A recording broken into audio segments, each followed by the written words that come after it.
The Thom Hartmann Program is brought to you in part by the Aiden Forecast, an investment newsletter with weekly updates of leading market indicators and a monthly deep dive into what the details of the economy and the markets mean for investors and retirees.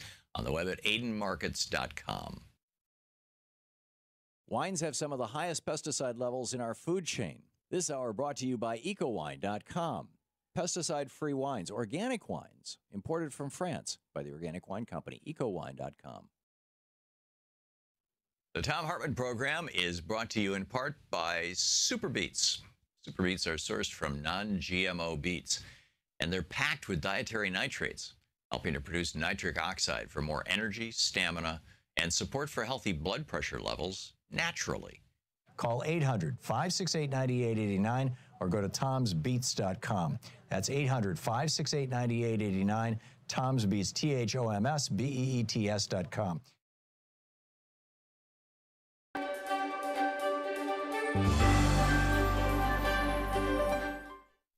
The Thom Hartmann University Book Club today, we're reading from Alexis de Tocqueville's Democracy in America. This is an 1856 first English translation edition of this author. And but you can still get it online, and a lot of different booksellers sell it. This is from chapter 11. What sort of despotism democratic nations have to fear? I had remarked during my stay in the United States that a democratic state of society, similar to that of the Americans, might offer singular facilities for the establishment of despotism. And I perceived, upon my return to Europe, how much use had already been made by most of our rulers of the notions, the sentiments, and the wants engendered by this same social condition for the purpose of extending the circle of their power. This led me to think that the nations of Christendom would perhaps eventually undergo some sort of oppression like that which hung over several of the nations of the ancient world. But it would seem that if despotism were to be established among the democratic nations of our days, it might assume a different character, different from the Roman Empire, for example.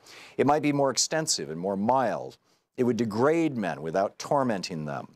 I do not question that in an age of instruction and equality like our own, sovereigns might more easily succeed in collecting all political power into their own hands and might interfere more habitually and decidedly within the circle of private interests than any sovereign of antiquity ever could do. But the same principle of equality which facilitates despotism tempers its rigor. When no member of the community has much power or much wealth, tyranny is, as it were, without opportunities or a field of action.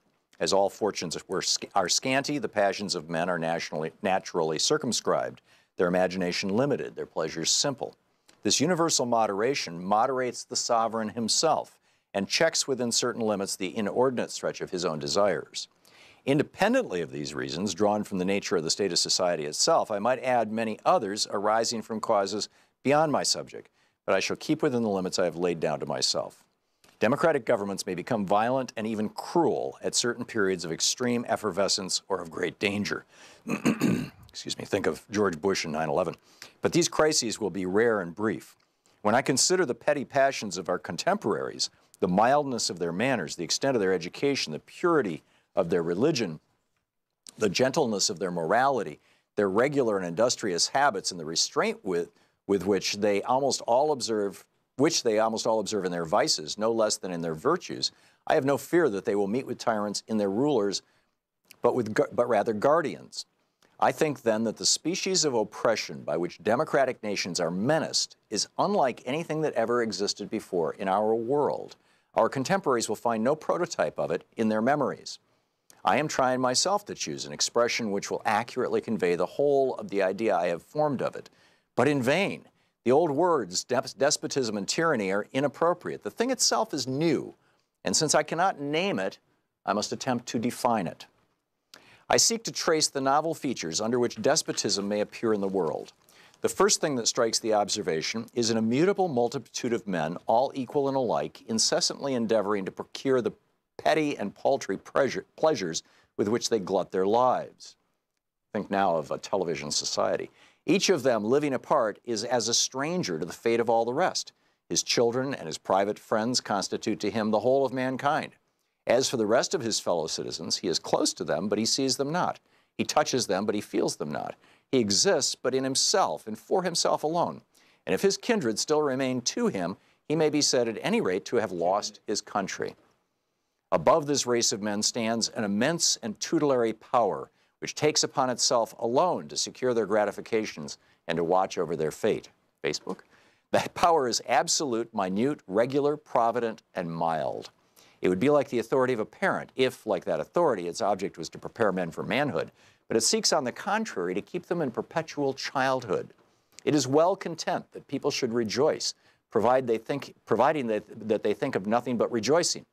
For their happiness, such a government willingly labors, but it chooses to be the sole agent and only arbiter of that happiness. It provides for their security, foresees and supplies their necessities, facilitates their pleasures, manages their principal concerns, directs their industry, regulates the descent of property, and subdivides their inheritances. What remains but to spare them all the care of thinking and all the trouble of living? Thus, it every day renders the exercise of the free agency of man less useful and less frequent. It circumscribes the will within a narrower range and gradually robs a man of all the uses of himself. The principle of equality has prepared men for these things. It has predisposed men to endure them and oftentimes to look on them as benefits. I have always thought that the servitude of the regular, quiet, and gentle kind, which I have just described, might be combined more easily than is commonly believed with some of the outward forms of freedom, and that it might even establish itself under the wing of the sovereign of the people. Our contemporaries are constantly excited by two conflicting passions. They want to be led, and they wish to remain free. As they cannot destroy either one or the other of these contrary propensities, they strive to satisfy them both at once. They devise a sole, tutelary, and all-powerful form of government, but elected by the people. They combine the principle of centralization and that of popular sovereignty. This gives them a respite. They console themselves for being in tutelage by the reflection that they have chosen their own guardians. And it continues, it's a brilliant book, The Democracy in America. This is the Thom Hartmann Program. Greetings, my friends, patriots, lovers of democracy, truth, and justice, believers in peace, freedom, and the American way. It is Wednesday, first hour of our program, time for Middays with Mark, Congressman Mark Pocan, the co-chair of the Congressional Progressive Caucus, the U.S. Congressman representing the 2nd District of Wisconsin. You can tweet him at Rep, as in Representative, R-E-P, Rep Mark Pocan. And his website, pocan.house.gov, pocan.house.gov. Congressman, welcome. Oh, and just for all of our listeners, Congressman Pocan, Middays with Mark means he's here for the whole hour, taking your calls on pretty much any topic you want. Congressman, welcome back. Thanks, Tom. Glad to be here. So I understand Marco Rubio has done a small open mouth insert foot thing. It doesn't seem to be getting anywhere near the publicity I think it should. Yeah, I mean, you know, Marco Rubio made the mistake of saying something honestly, and it got a lot of play around the GOP tax scam bill, and now he's trying to walk it back, and they're very unhappy with him and others who don't say that somehow this is the economic boon for the middle class, because everyone knows it's not. It never was intended to be. There's a little bit in there for working families. In 10 years, it completely goes away. They keep the corporate tax cuts. They keep the tax cuts for the wealthy, and 83% of the money in 10 years will go to the top 1 or 2% of people. And he said that's the deal. Basically, it's not going to help the middle class. And, this is the only thing they have done this session. They're trying to point to something, and they want to, of course, hide the fact that this was really done for their donors, as other Republicans previously have said. But, once again, Marco Rubio said that, now trying to reel it back. But the best part, Tom, is, again, people are way smarter than politicians think they are. They've already understood that this is not something going to benefit them. And, in fact, just was a poll, small business owners are saying this isn't going to benefit them either. This is just for the ultra-wealthy. Yeah, remarkable. And the fact that Marco Rubio would own up to that, is he walking back that comment now? Yeah, he is. Of course. Of course. He was candid and honest. Yeah. You can't be a Republican and be candid and honest. Yeah. And meanwhile, next week we've got a big net neutrality event happening, and it's part of it is going to be happening where you live and work. I mean, or in Congress. Tell us about that. So there's a big day of action a week from today, actually, because today's the 2nd, right? Yeah, so a week from today, the 9th. In the Senate, Senator Markey of Massachusetts and others are trying to push a vote to overturn the decision by the FCC on net neutrality, which essentially is keeping the Internet to stay free and open. President Obama, under his tenure, the FCC put some guidelines in that said you can't block websites, you can't slow down websites, you can't charge companies for access to Internet fast lanes. In other words, local businesses would have the same access as Amazon. Of course, Donald Trump changed that with his FCC, and now all sorts of folks are affected, and the Senate actually is within one vote of being able to overturn that. So there's a lot of action around that. 23 attorney generals in states across the country have sued over this, but we need to be even more active. In my office, Tom, I think before I've reported 6,400 people contacted me in the first 3 weeks, and no one against it. I have updated numbers now. 12,983 people against the decision, no one for it. Literally, no one has called your office and said, I'm all in favor of Comcast not having net neutrality, but being able to read all my emails? No executive, no Verizon executive, no Comcast executive, because those would be the only people who are going to benefit, right? Yeah. No one. So it's such a skewed issue. This is something we really should be able to win on. So I think, whatever activities people can do in the U.S. Senate between now and June, when a vote's going to happen, we're really close on this one. Yeah. And I also have a question about the DOJ and this apparent cover-up by Congress, Nunes and his buddies. But in all probability, one of our listeners will call and ask that question, and the lines are already halfway full here. So shall we pick up some phone calls? Is that all right with you? Sure. Yeah, let's do that. Great. Yeah, that'd be great. David in Greenfield, California. You're on the air with Congressman Pocan. Thank you for taking my call. Sure. I believe in our country's checks and balances. Donald Trump seems ready to end the Iran nuclear treaty.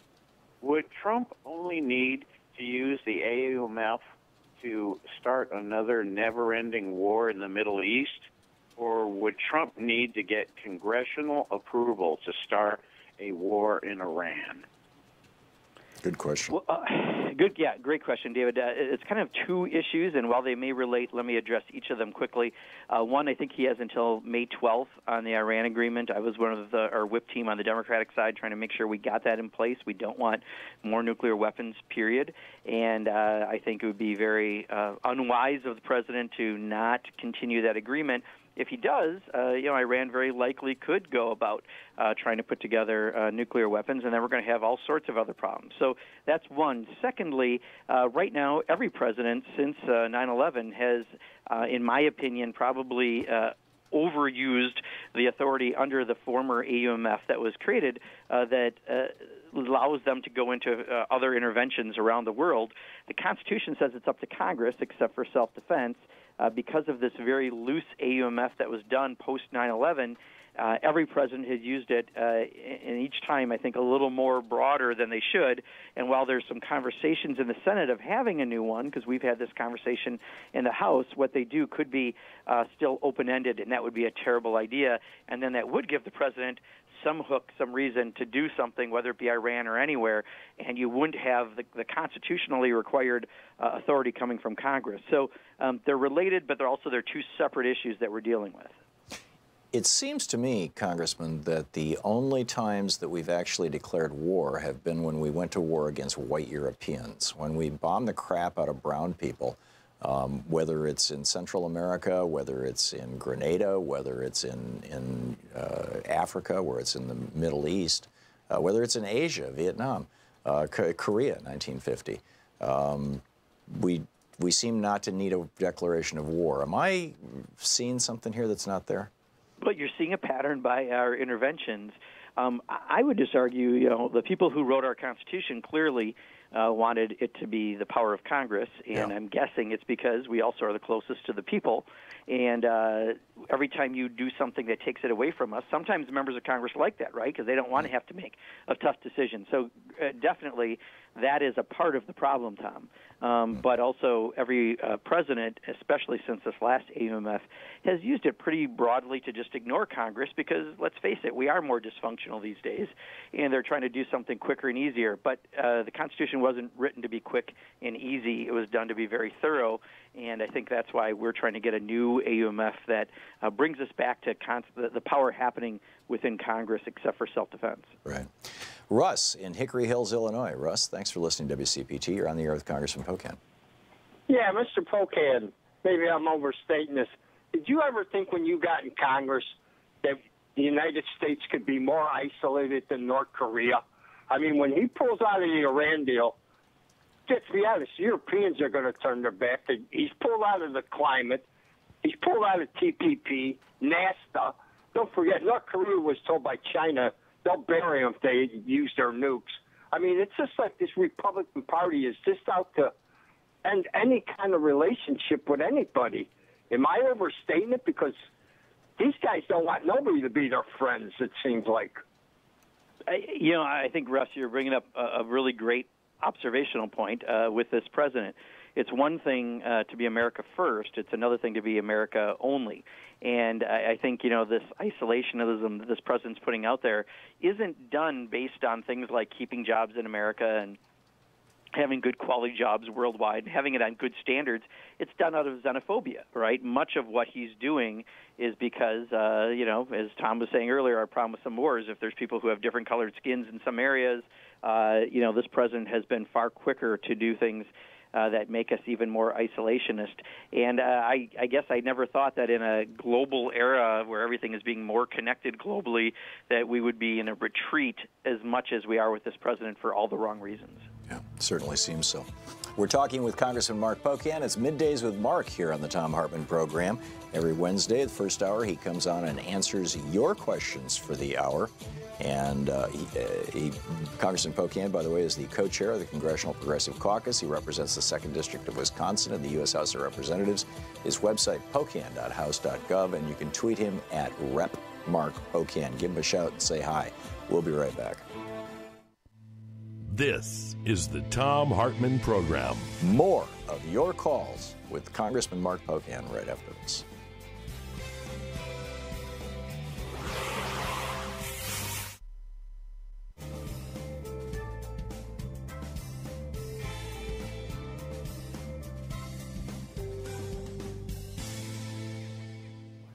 And welcome back. Kirk, in Ukiah, California. Kirk, you're on the air with Congressman Pocan. Hi, thanks for taking my call, and thank you to both of you for all that you do. We especially need your services the way things are right now. I wanted to get the Congressman's take on what I noticed recently in the media.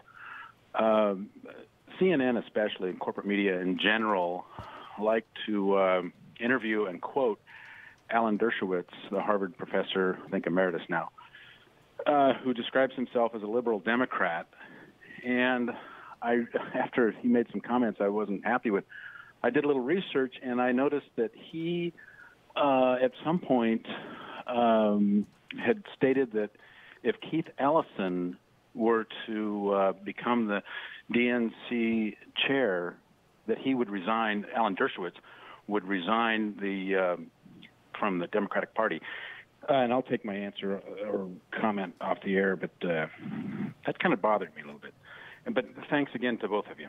Thank you, Kirk. Yeah, Kirk, I mean, good instinct, right? If someone's saying that if Keith Ellison rises to power when Keith's one of the smartest members of Congress with some of the best sets of values, it's hard to claim that person's a liberal Democrat, right? I think anytime anyone decides to self-describe themselves anything and they make it a lot on corporate media, my guess is they're not really opining from the left because corporate media does its best to not put people who actually represent the left on very often. Especially Fox. Especially, right? So you can be self-described, but clearly your observation is correct, Kirk. I mean, if someone has a value statement that's saying Keith Ellison doesn't make it, I mean, to me, Keith Ellison is about as mainstream as most people are in this country, that they just don't want corporate power and excesses, and they're trying to restore an economy that works for everyone. And if that's not what they stand for, then they certainly aren't someone who should be calling themselves a progressive. But Keith Ellison is an African-American, and he's a Muslim. I mean, to what extent do you think that that's playing into the, the Fox News base's basically hatred of him? I think so, but when you get like a pundit who self-describes that they're, supposedly liberal and yet has a problem with Keith, I mean, then they should be clear on what that is. I mean, I would argue just the opposite. Many of us look to Keith as someone who should be, if we have some leadership changes down the road, Keith should be one of those main progressives that should be considered for some of the top slots because he's got the experience, he's got the time in, because seniority does matter so much in our caucus. And, you need to make sure that you've got voices and values like Keith is putting out. So. Yeah. He's your we have 30 seconds here. He is your colleague in the as the co-chair of the Congressional Progressive Caucus, isn't he? Or is that Raul Grijalva? Raul Grijalva and I are the co-chairs, and Pramila Jayapal is the first vice chair. Keith was, but because he went to the DNC... Oh, that's right. He's number 2 in the DNC now. But the good news about Keith, as you would expect, he's still very, very active with our caucus because Keith's about building a movement, not a moment, right. And that's why we respect him so much. Yeah. So the Congressional Progressive Caucus, is it the largest caucus in Congress or the second largest? It's the largest values-based caucus. So there's the Blue Dogs, which are kind of the conservative Democrats. There's the New Dems, which are kind of the corporate wing. And then there's the Progressive Caucus. We're 78 strong out of the 194 of us. And we're hoping to get stronger after November. That's great. That's great. Congressman Mark Pocan, co-chair of the Congressional Progressive Caucus, and representative of the 2nd District of the state of Wisconsin, taking your calls in Middays with Mark right here on the Thom Hartmann Program. We'll be back.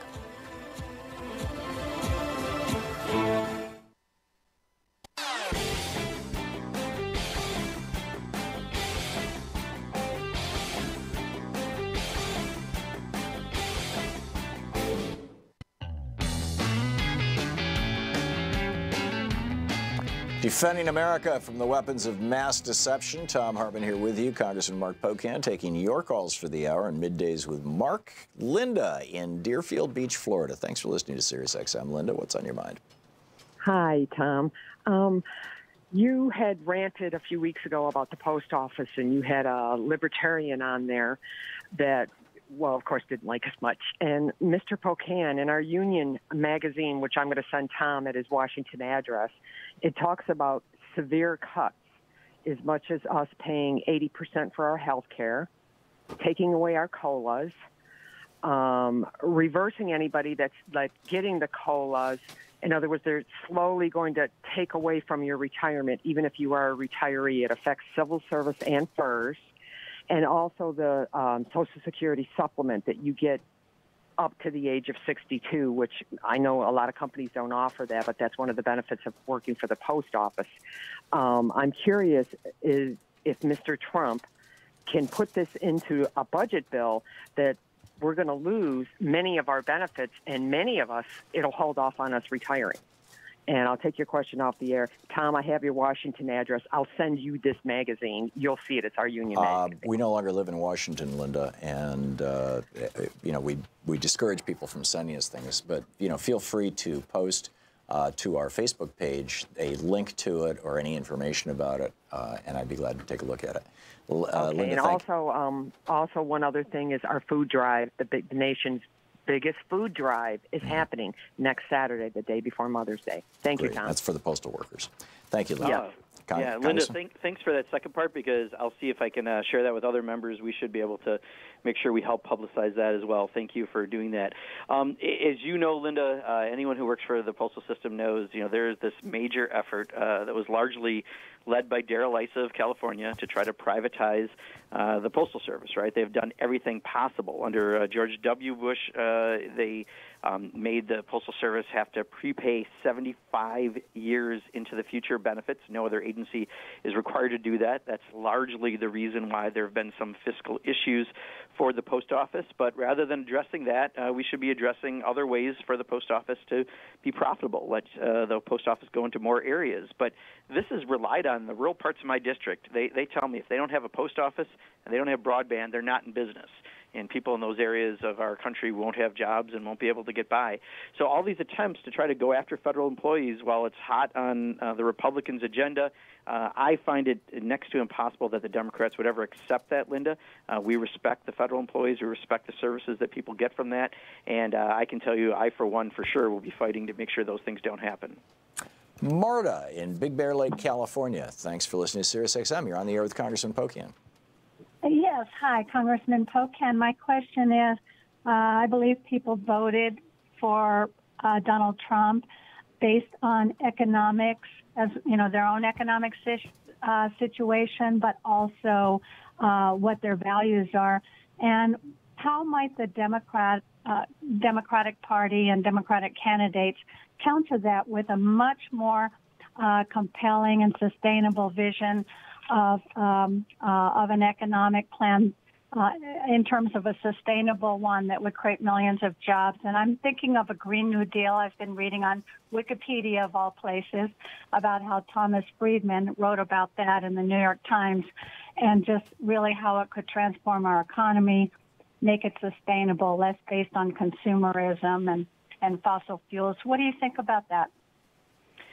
Yeah, Marta, I'll tell you, I can tell you what's happening now. Let me address that. And then, I think what you're saying, the more we talk about things along a renewable economy, I've always said, when you invest in windmills and solar, that's money that you can spend here in the U.S. and create things here in the U.S., rather than money going overseas, which is so often what we do, or going into the fossil fuel industry in a few people's hands. So I agree with what you're saying. I can tell you that the messaging right now with the Democrats, as of, I believe it was last week, we had a meeting, and I was encouraged to start hearing them really come to formulation of, I think, a pretty substantive economic message, not around a gazillion issues, which is what I think Democrats have a tendency to do too often, but around 5 central themes. My biggest argument probably would be, I wish instead of a better deal, we were calling it a real deal, or something that's a little stronger, because better seems incremental and people want bold.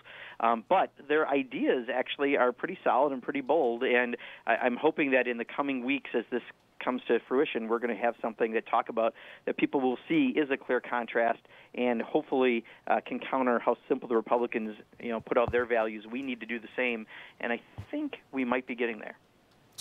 Jim in Sacramento. We have 1 minute to the break. Jim, a real quick one for Congressman Pocan.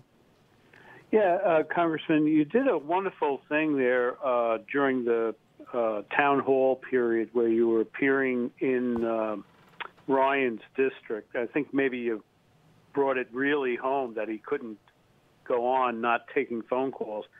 But, I was thinking if you weaponized it and you said, well, you wanted to take his seat.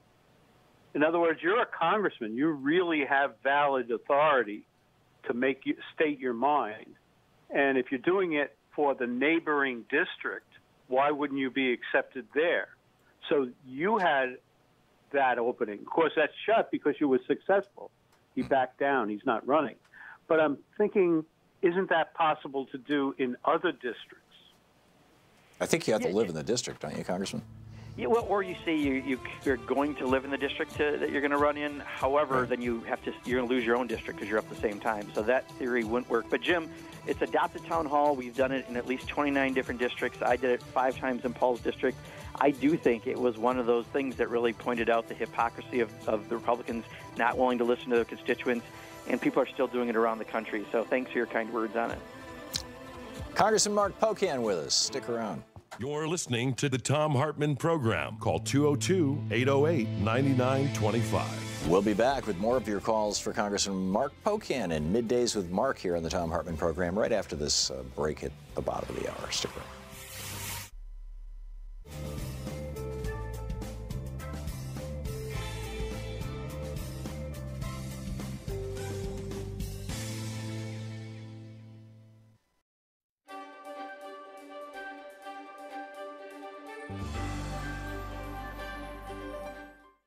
Thom Hartmann University Book Club. Today we're reading from Ralph Nader's most recent book, Breaking Through Power. It's Easier Than We Think.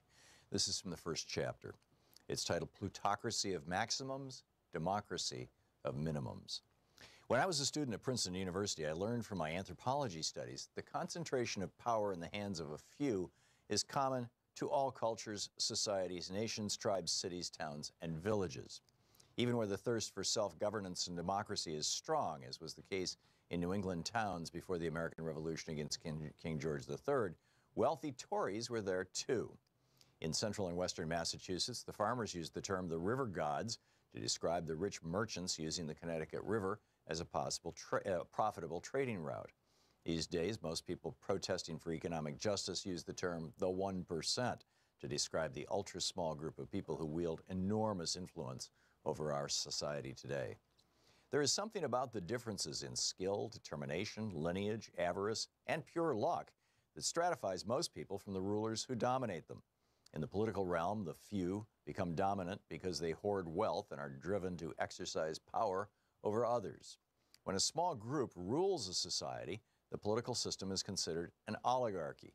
And when only money and wealth determine how a society is controlled, the political system is a plutocracy. From the standpoint of a democratic society, both oligarchy and plutocracy are inherently unjust and corrupt. Of course, there are variations in the degrees of authoritarianism and cruelty that each system exercises over the communities it relies on for workers and wealth. Scholars have resorted to using phrases like benign dictatorship or wise rules or paternalistic hierarchies to describe lighter touches by those few who impose their rule over the many. Thomas Paine simply called them tyrannies. People, families, and communities can only take so much abuse before they rise up to resist. The job of the rulers is always to find that line and provide the lowest level of pay, security, housing, consumer protection, healthcare, and political access for society so that they can extract and hoard the greatest amount of wealth, power, and immunity from justice for themselves. In many ways, the majority of Americans live in a democracy of minimums, while the privileged few enjoy a plutocracy of maximums. This small volume is not just about the ravages of power or the assaults against disadvantaged and downtrodden communities. The subject here is the dominating influence of the 1% in business, politics, health, education, and society as a whole. Over the past 50 years, Americans have suffered the relentless commercialization of everyday life, their privacy and their childhoods, their parks and prisons, their public budgets and foreign policy, their schools and religious institutions, their elections and governments, and the most basic societal institutions of them all, the family. Consider all the family functions that have been outsourced to business.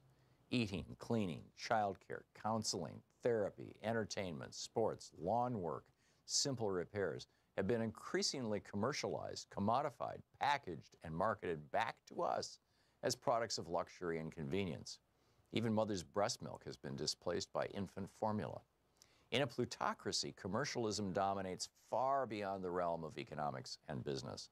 Everything is for sale, and money is power.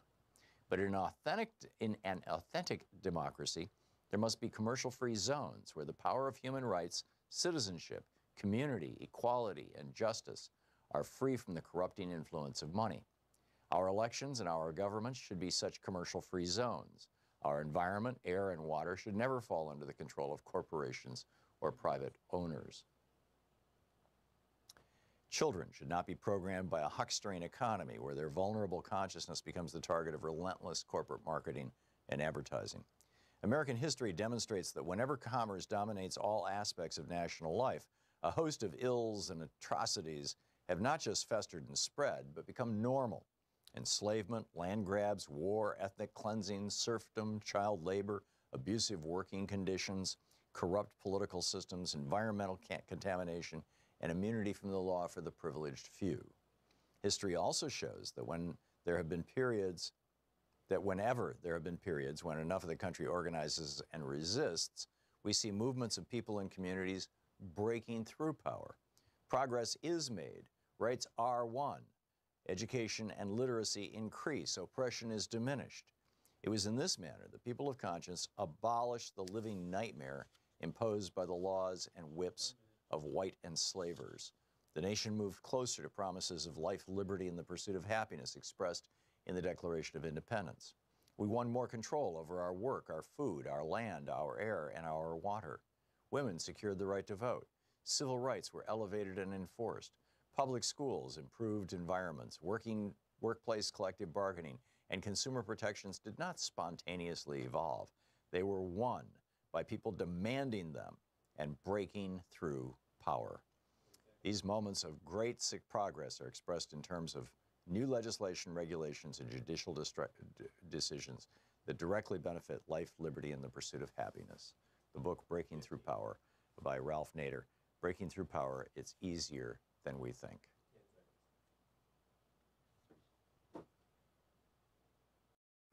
Want to connect with the show online? You can find the Thom Hartmann Program on Facebook, Twitter, and Instagram.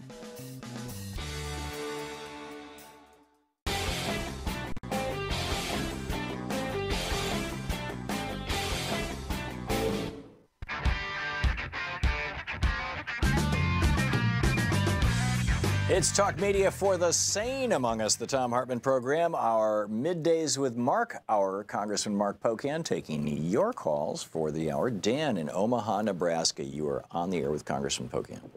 Oh, thank you for taking my call. Congressman Pocan, I've got a problem here.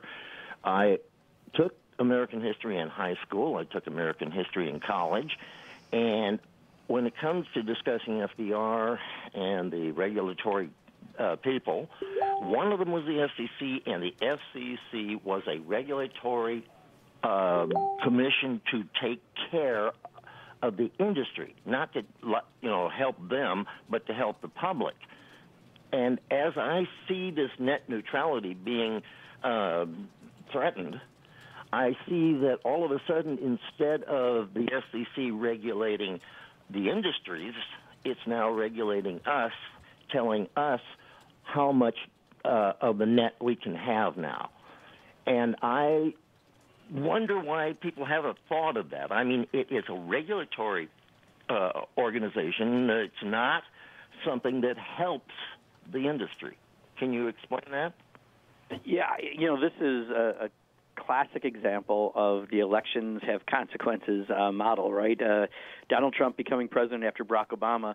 Barack Obama used the FCC in an effective way to help protect a free and open internet and making sure companies couldn't block websites and charge extra for fast lanes and all the rest to keep it open to everyone. And then Donald Trump comes in and puts his own appointments in and completely changes that on behalf of the industry. And it's such a small industry, as I explained. I had 12,983 people in my district oppose the FCC change, and no one was for it. So this is not a public even debate. This is a debate among which big telecom company is going to make more money as they abuse this rule. So, recently Commissioner Clyburn, who had been there for a number of years, she's going to be stepping down, and we had a great conversation with her at the Progressive Caucus on this, and luckily she's going to be a voice on the outside now with a lot of good inside information. But we need to make this be an agency that works for the people. Again, it's certainly not doing that now. Yeah, amen. Norma in Montgomery, Alabama, you're on the air with Congressman Pocan. Hi, Dr. Tom. Congressman Pocan, I was watching the dog and pony show that Netanyahu, however you say his name, was putting on for Trump. And then I'm sitting there watching Trump in front of West Point, and he can't even name all the branches of the military. He can't, I guess he's never heard of the Merchant Marines. And I'm sitting there watching this, and I'm wondering, do we hear the beating of war drums? And is Congress going to go along with this? How many people in Congress and the Senate have dual citizenship, and where does the loyalty lie? Are you talking specifically in the Middle East, or Norma, or more broadly? I'm talking about, are we going to obey Israel and attack Iran, or are we going to obey Saudi Arabia and attack Iran? Yeah, gotcha. And what you just mentioned, I mean, is part of the problem, right? Saudi Arabia has been very close to Donald Trump, both for his business dealings before being to Congress and now. Israel Netanyahu, who is having his own problems in his country, has been close to President Trump for whatever reasons, and I would also argue Donald Trump doesn't have a clue of what's going on in the Middle East. He put his son-in-law in charge, but that certainly hasn't fixed anything. So, a lot of us have concerns. I mean, on this Iran deal, if we wind up taking the rhetoric from Netanyahu, not from the Israeli people, but from Netanyahu, and do something to change that agreement, we are setting ourselves up to either have nuclear weapons in the region or having ourselves slip into further altercations. And I would also argue, if I can, Tom, just a little leniency on this. We need to stand up more about Gaza than we have. Recently, 3 of us who were denied access 2 years ago this month wrote to the Israel ambassador and asked for permission. We want to go into Gaza. The last person I know of in Congress that was there was Keith Ellison. It's been at least 6 or so years. To imagine there's 2 million people that no member of Congress, with all the money that we put into the Middle East and into Israel, aren't allowed to go in and see the conditions for ourselves, to see how the money is working or not working, is pretty outrageous. And I think we need to have much better, smarter thinking about how we deal with the Middle East, and Donald Trump has not shown any indication to do that. Charles, in Augusta County, Virginia, you are on the air with Congressman Pocan. Yes, Congressman Pocan. I'm Charles Smith. I'm over in the Shenandoah Valley. I install satellite dishes and TV antennas for people in rural areas to get TV, internet, so forth.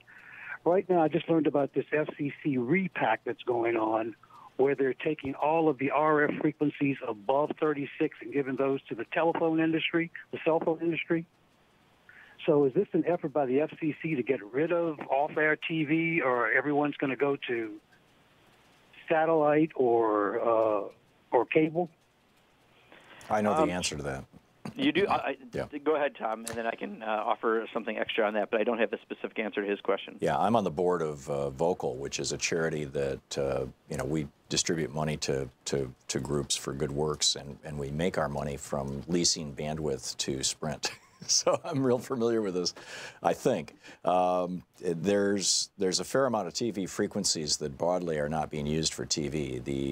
And a lot of this is in the educational broadcast band area. And the companies or organizations that hold that frequency, like the Catholic Church is a big one in Chicago, for example, and our group, sublease that bandwidth to telephone companies that they're using and that's how we get the money to distribute to progressive groups. There's a push to basically cut all those groups out of the loop and simply redefine that bandwidth as telephone bandwidth rather than TV bandwidth. So that's what I know about it. And let me ask this if I can, Tom. So there's also been a push to take some of the low-wave bandwidth and try to get it to rural internet access and to inner-city internet access.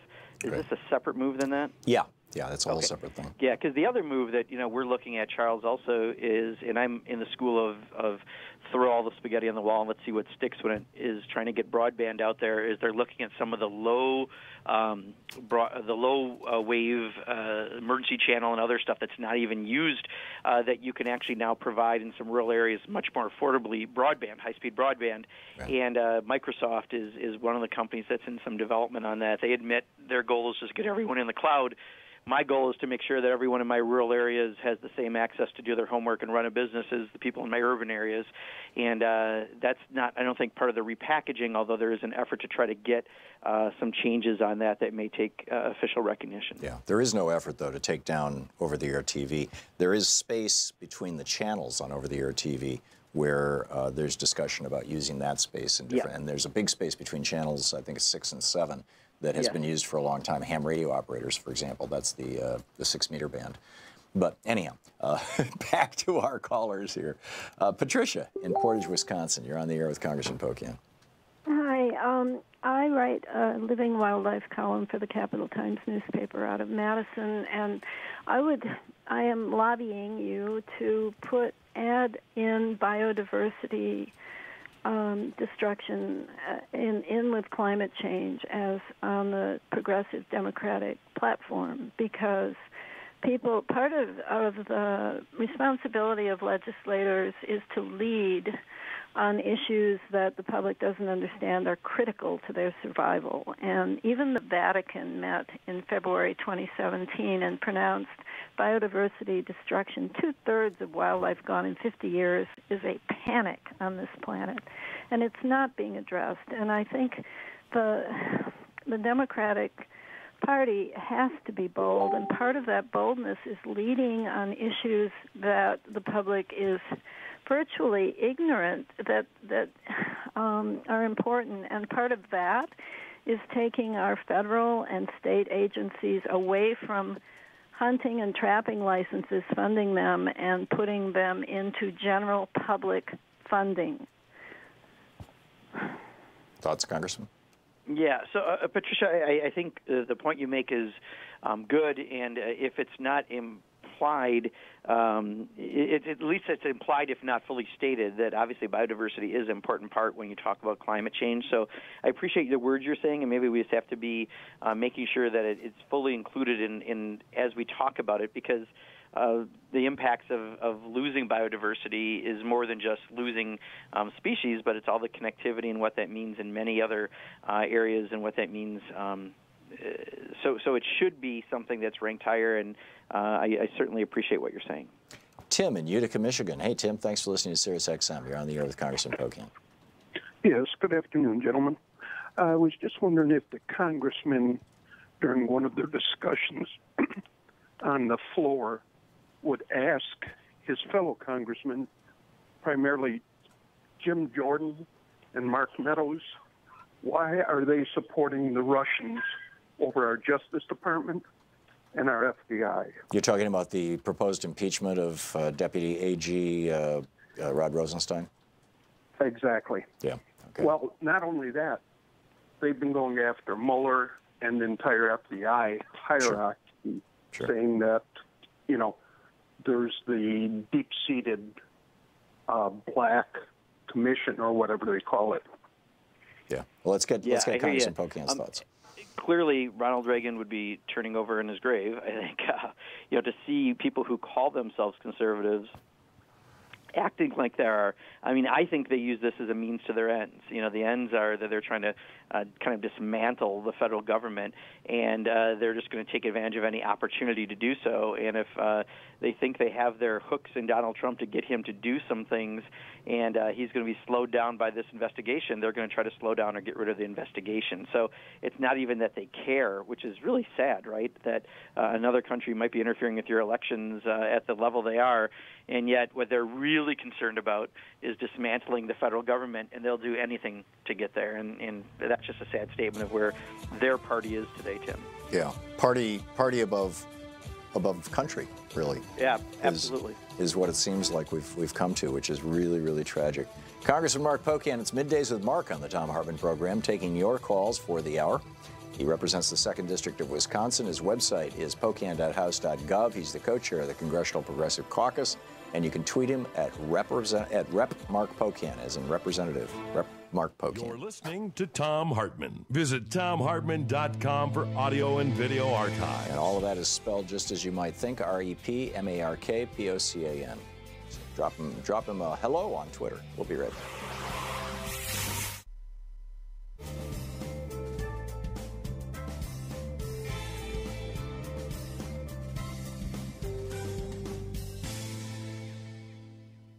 And welcome back. Let's see here. Doug in Chandler, Arizona. You're on the air with Congressman Pocan. Hello? Hey, you're on the air with Congressman Pocan. Yeah, Tom, Mark, good slogan, real wage and social income equality. Anyway, I've got a question about the tax law. If the Supreme Court said that corporations are people, then why would the tax law not apply equally to the corporations and the people? And if somebody could take a lawsuit to the Supreme Court and challenge the tax law and say, hey, it can't be extended permanently to corporations unless it's extended permanently to the people. And I'll listen to your answer offline. Thank you. Yeah, well, Doug, we do extend the tax cuts for the wealthy individuals into the future, just like we keep the corporate tax cuts in the future.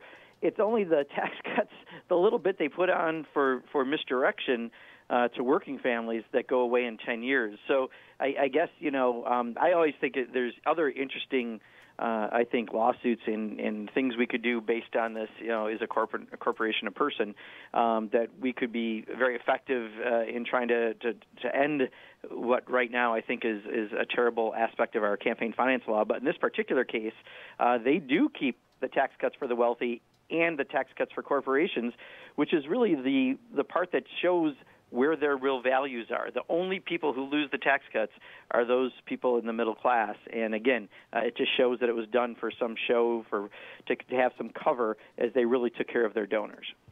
Grace, watching Free Speech TV in Los Angeles. You're on the air with Congressman Pocan. Hi, Congressman. Thank you for all you're doing. I have a question about what's happening with this latest story about the president sending thugs to his private doctor's office. And are people talking about that in Washington and potentially going to do something about it? It strikes me as a burglary orchestrated by a president, has some serious repercussions. And maybe if nothing else pans out, this could be the thing that takes him down. I know if this was Obama, the Republicans would have burned down the world. And so I just feel like, why are we blowing past this? And what's happening in Congress around it?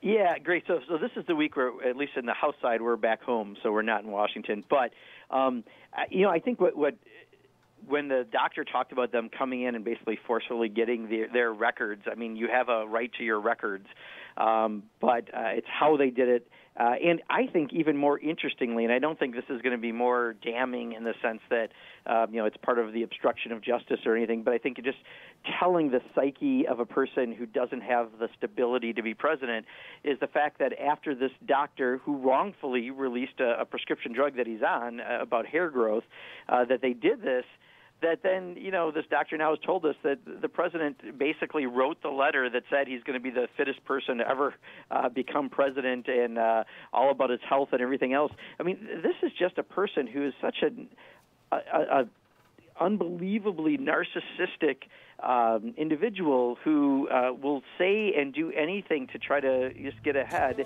and we just keep seeing more and more examples of it. If nothing else, hopefully it makes people realize elections have consequences, and the consequence this time was someone who's actually pretty scary in charge. And therefore, we need to get registered, we need to vote, we need to get all of our friends and neighbors and relatives activated. Yeah. Congressman Mark Pocan taking your calls. More right after this.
Taking your calls at middays with Mark here on the Thom Hartmann Program. Andy, listening to WTRR in Grand Rapids, Michigan. Andy, what's on your mind today? You're on with Congressman Pocan.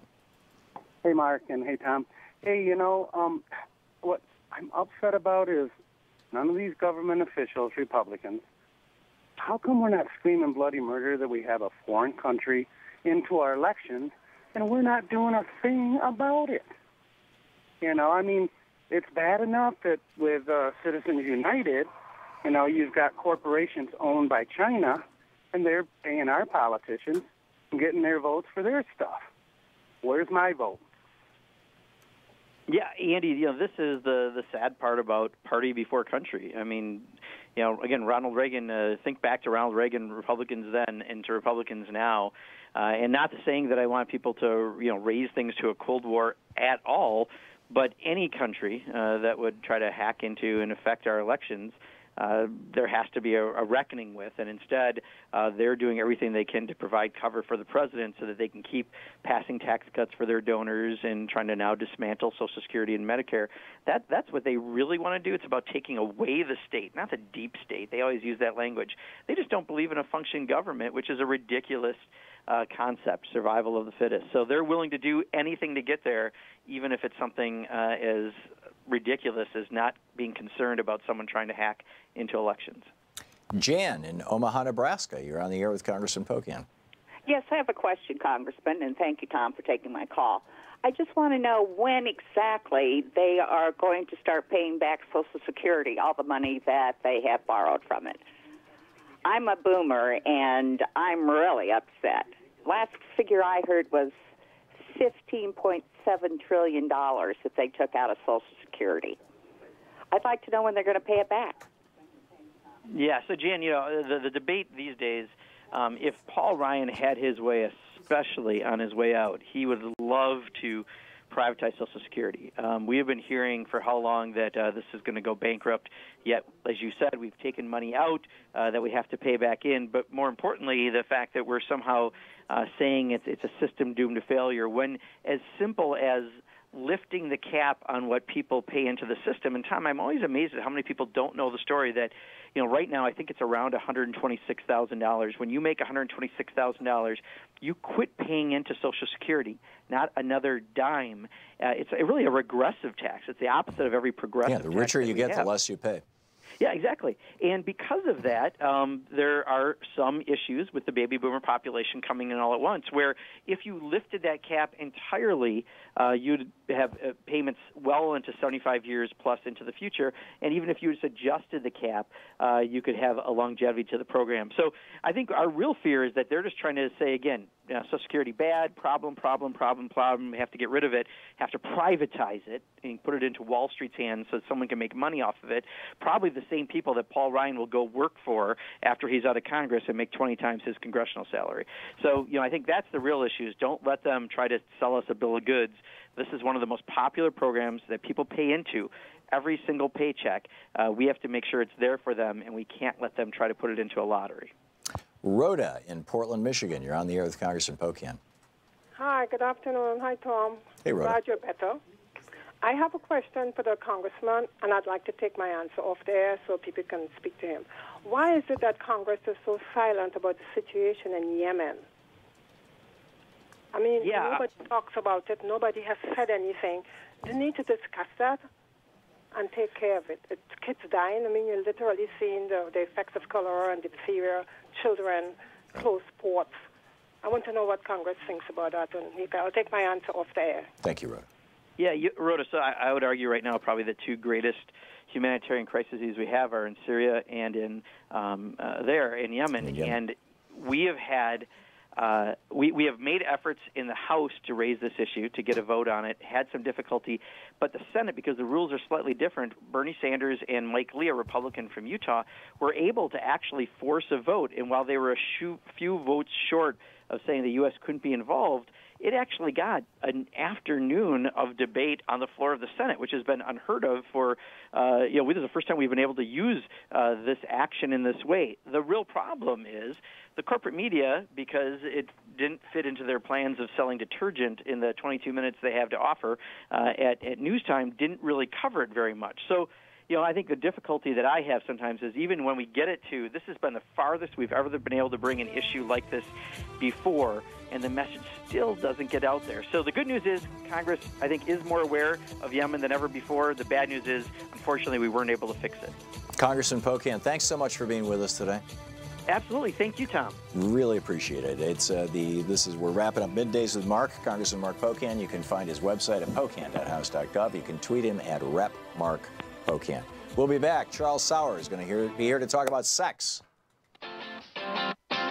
You're listening to Thom Hartmann.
The Thom Hartmann Program is brought to you in part by the Aiden Forecast, an investment newsletter with weekly updates of leading market indicators and a monthly deep dive into what the details of the economy and the markets mean for investors and retirees.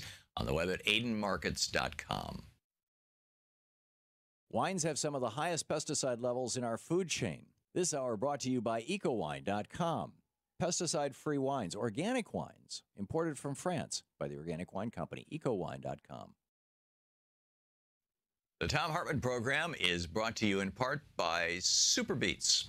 Super Beets are sourced from non-GMO beets, and they're packed with dietary nitrates, helping to produce nitric oxide for more energy, stamina, and support for healthy blood pressure levels naturally. Call 800-568-9889 or go to tomsbeets.com. That's 800-568-9889, Tom's Beets, THOMSBEETS.com.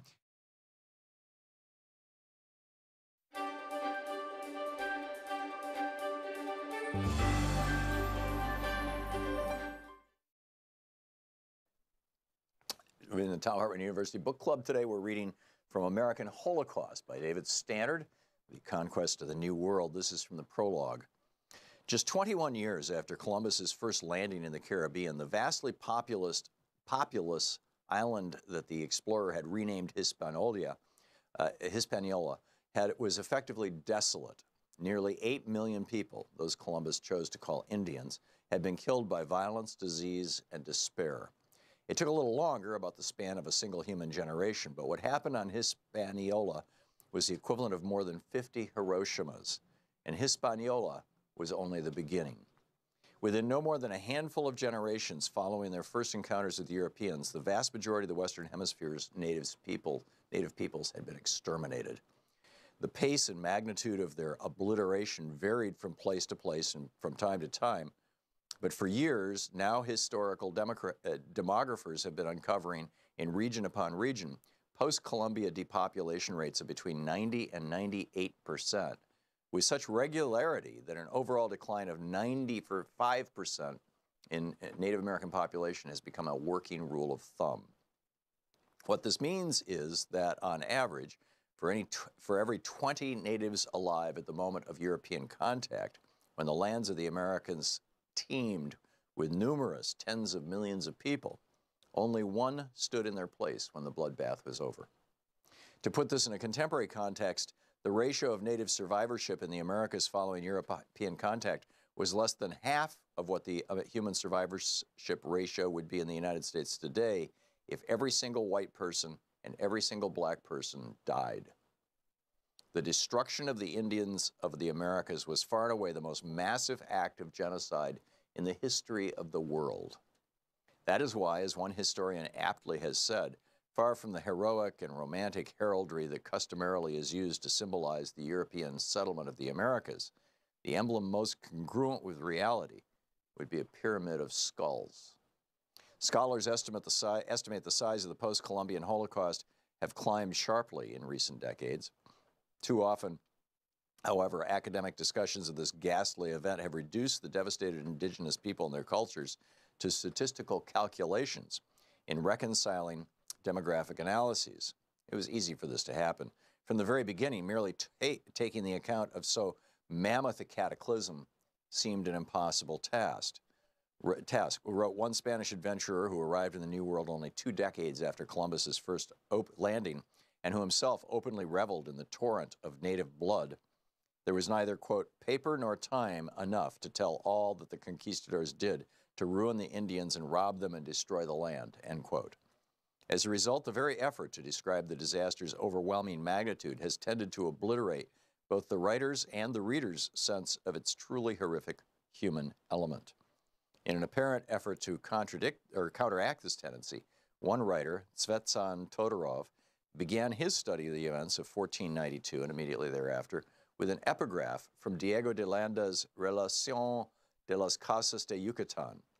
Quote, the captain, Alonso Lopez de Avila, brother-in-law of the Adelmento de Montejo, captured during the war in Bacalan a young Indian woman of lovely and gracious appearance.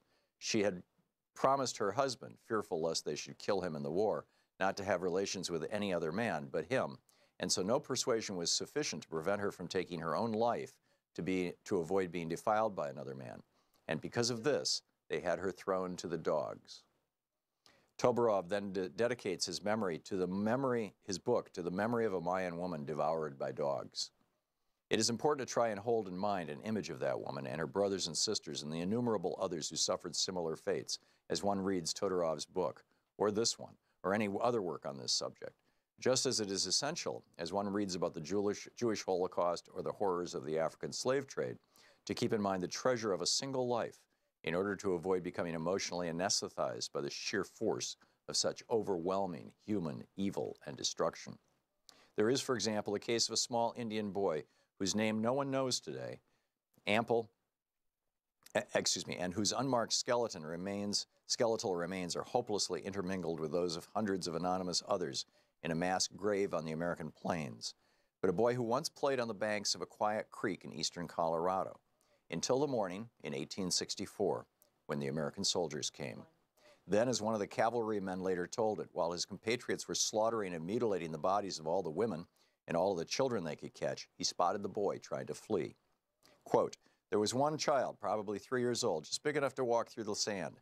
The Indians had gone ahead and this little child was behind following after them. The little fellow was perfectly naked, traveling on the sand. I saw one man get off his horse at a distance of about 75 yards and drop his rifle and fire, but he missed the child.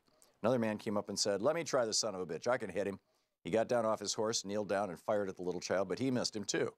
A third man came up and made a similar remark and fired, and the little fellow dropped."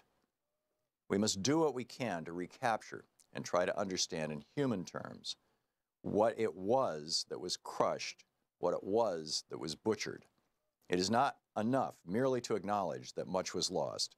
So close to total was the human incineration and carnage. And it continues.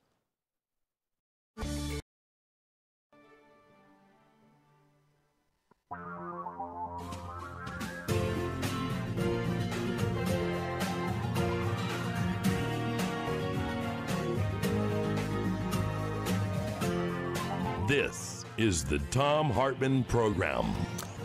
Welcome back to the second hour of our program. There's a real interesting conversation that's been started by a guy named Robin Hansen. Robin works at the Mercatus or Mercantor or whatever you call it center at George Mason University, the group that is largely funded by the Koch brothers. He's a libertarian economist, and he raises the question. I'm reading his blog here.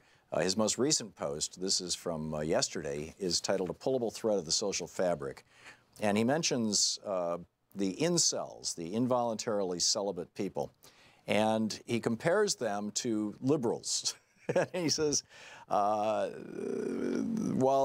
the two groups focus on different axes of inequality, they each organize to induce envy and identity with a deprived status. And what he's talking about with regard to liberals is, hey, there's poor people, and they're not getting any money from our rich people, and therefore we need to take money from rich people in the form of taxes, which Robin Hansen considers violence, as do the Koch brothers, and give that to poor people so that they can have health care and housing and things.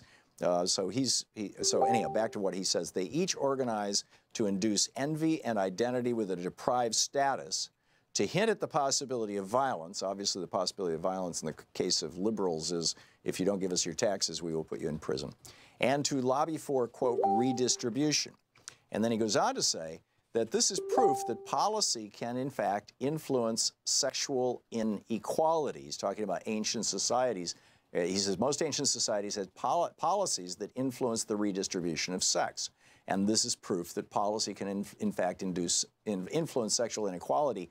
Many people cared about this kind of inequality. You may think you have good moral arguments why such policies are bad, but as with income inequality, you should at least admit that people who feel envious and empowered to push policy may not be much influenced by your moral arguments. His argument specifically, and I've got another one of his blog posts here where he lays it out, is that, basically unattractive women should be forced to have sex with unattractive men.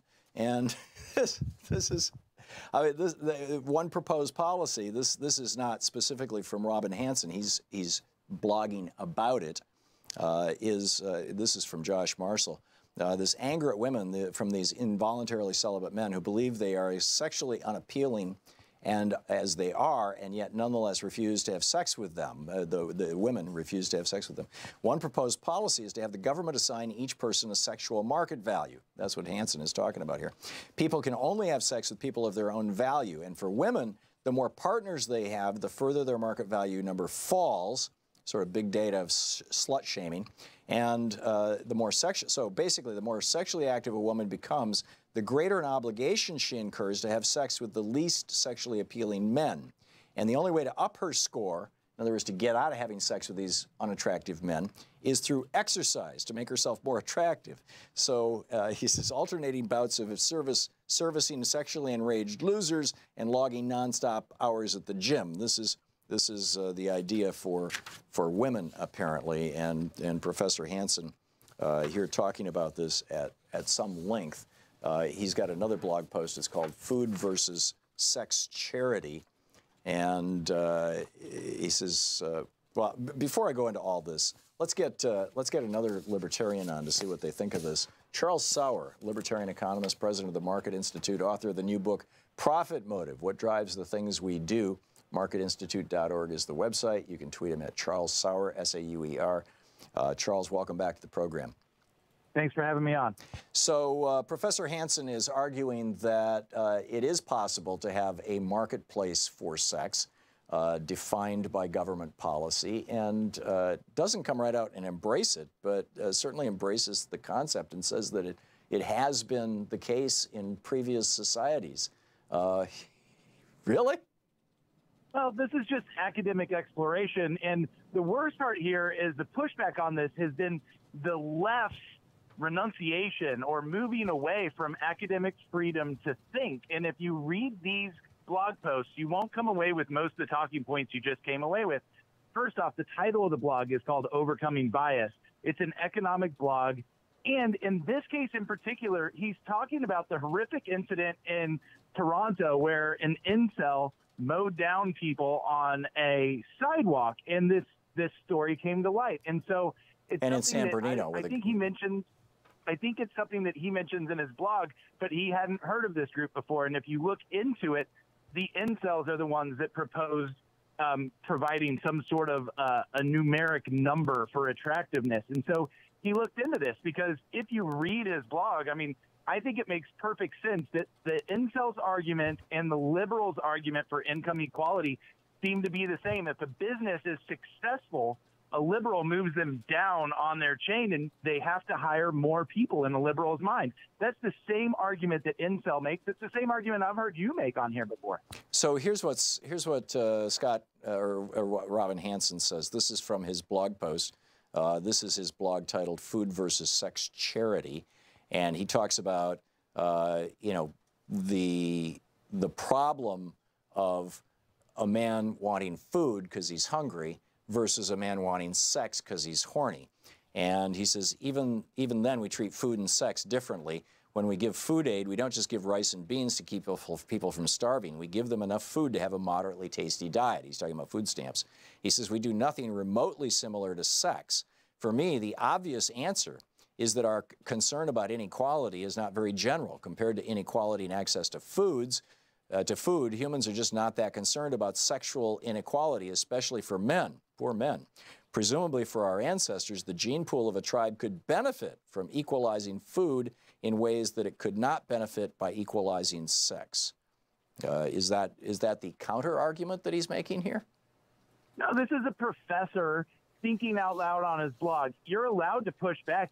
And he's also a type of professor that he has books out there. He's a futurist. He thinks in the future. I've actually hosted him at my group Prosperity Caucus several different times, and he's one of the top experts on what's going to happen when AI evolves and becomes more a part of our society. What does that economy look like? Robin Hansen's a thinker, so he hears what's going on in the public. He hears the conversation, and he takes that and moves it into an economic argument so that we can actually think about it in some sort of way where we might be able to rationally talk about it. Okay. The He liberals also talking about talks income inequality. You can't talk about it rationally. He You also have to talks break about, it out. one possible solution to this is something he calls gentle rape. He says, imagine a woman who was drugged into unconsciousness and then gently raped so that she suffered no noticeable physical harm nor any memory of the event. And the rapist tried to keep the event secret. He says most farming societies did this. A colleague of mine suggests this is gender bias, pure and simple. Women seem feminist and male chivalrous, but by railing against rape, no one looks good complaining about cuckoldry. He seems to be very upset about women who have affairs. He says, we all know, and I'm quoting him now, we all know that women tend to be more expressive about their complaints. You can't beat them for wailing and gnashing of teeth. Really? Yep. Well, so here's the deal. Do you endorse that? If you ask Robin Hanson if he agrees with the way that you just portrayed those comments, he's going to say no. He was talking about what's happened in the past. He was proposing economic ideas versus what's happening. Let's compare this to the way that the liberals are. We have Joy Reid from MSNBC who just claimed a hack in the fact that she didn't say actual hate speech against somebody and ran away with it. Again, this is a professor. I don't agree with the policy solutions he's talking about. I think they're awful. I don't think he's claiming a hack. So direct question, Charles. What is the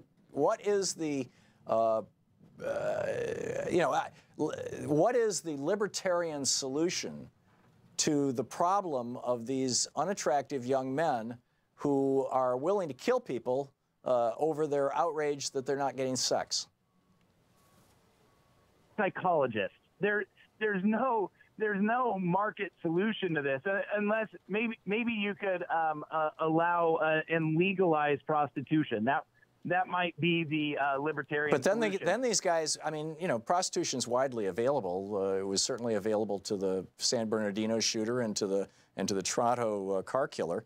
But they might argue that it is demeaning to them to have to pay for sex, or that they simply can't afford to pay for sex.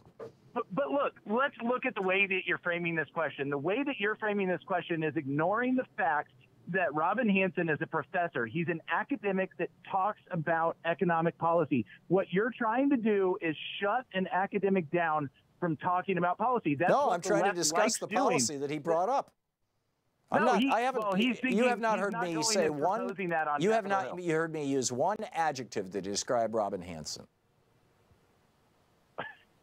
I'm serious. You're portraying his thoughts, and you have been saying when you're quoting him, you've been light when you're quoting the incels versus him. But the fact is that an academic should be able to put thoughts out on the internet as long as they don't act on them. He's not up on Robin Hanson isn't somebody up on Capitol Hill pursuing these policies. He's somebody that is looking at it. But we have a very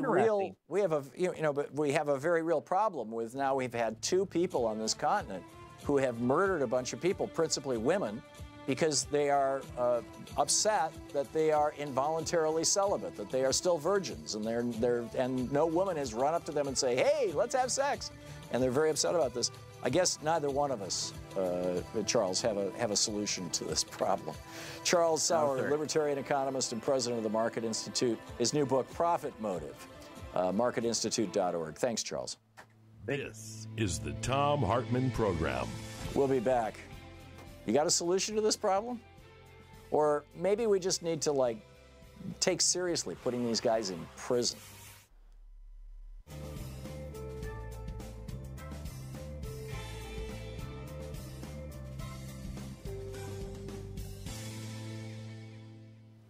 And welcome back. Jesse in Miami, Florida. Hey, Jesse, thanks for watching Free Speech TV. What's on your mind today? Hey, hi, Tom. I want to ask Mr. Pocan, being in Congress, should they have a sense that, government is always broke, that, government, everybody believes in the free market.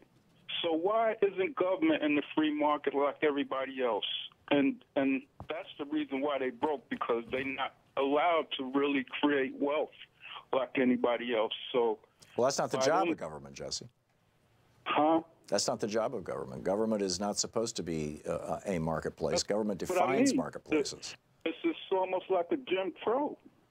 If they're going to be limited to what they could do, that's like limiting the whole public process. The job of government is to define the boundaries of the commons. Our currency is one of the commons, so they define the value of our currency and how we can use it and whether we can counterfeit it or not. Our parks are part of the commons, so they define what they are and how they can be used and what the costs are associated with that.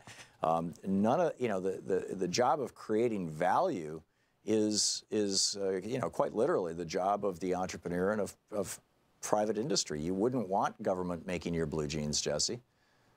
Why not? I mean, if they could define the commons, and then if the private person could define government, no, tail wagging the dog? No. Government is defining the rules of the game of business, right? It's saying this is fraud, this isn't fraud. This is what interest rates are going to be.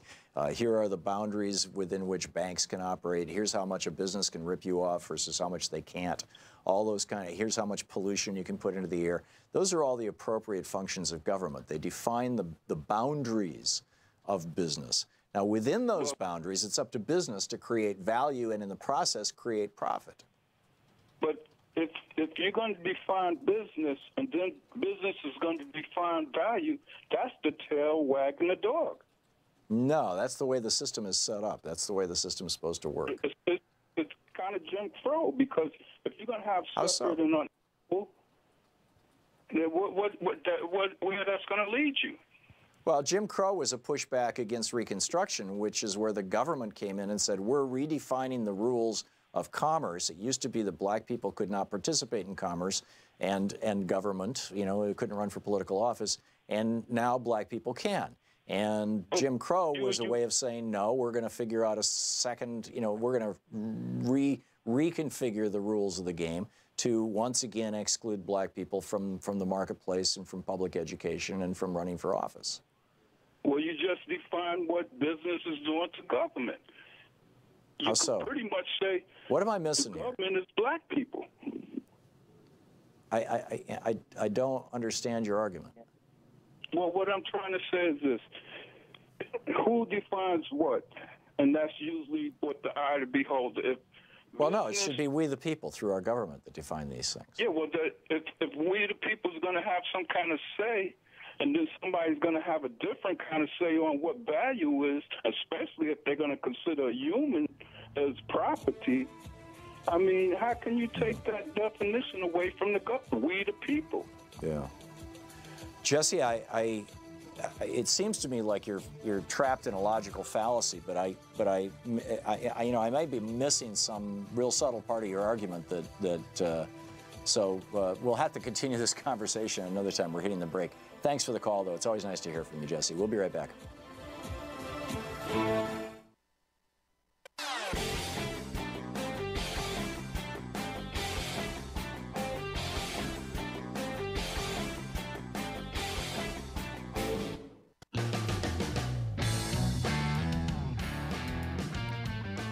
Welcome back. Thom Hartmann here with you. These are quotes from Professor Robin Hanson. He says, one might plausibly argue that those with much less access to sex suffer to a similar degree as those with low income. Sex could be directly redistributed, as cash could be redistributed in compensation. Strikingly, there seems to be little overlap between those who express concern about income and sex inequality.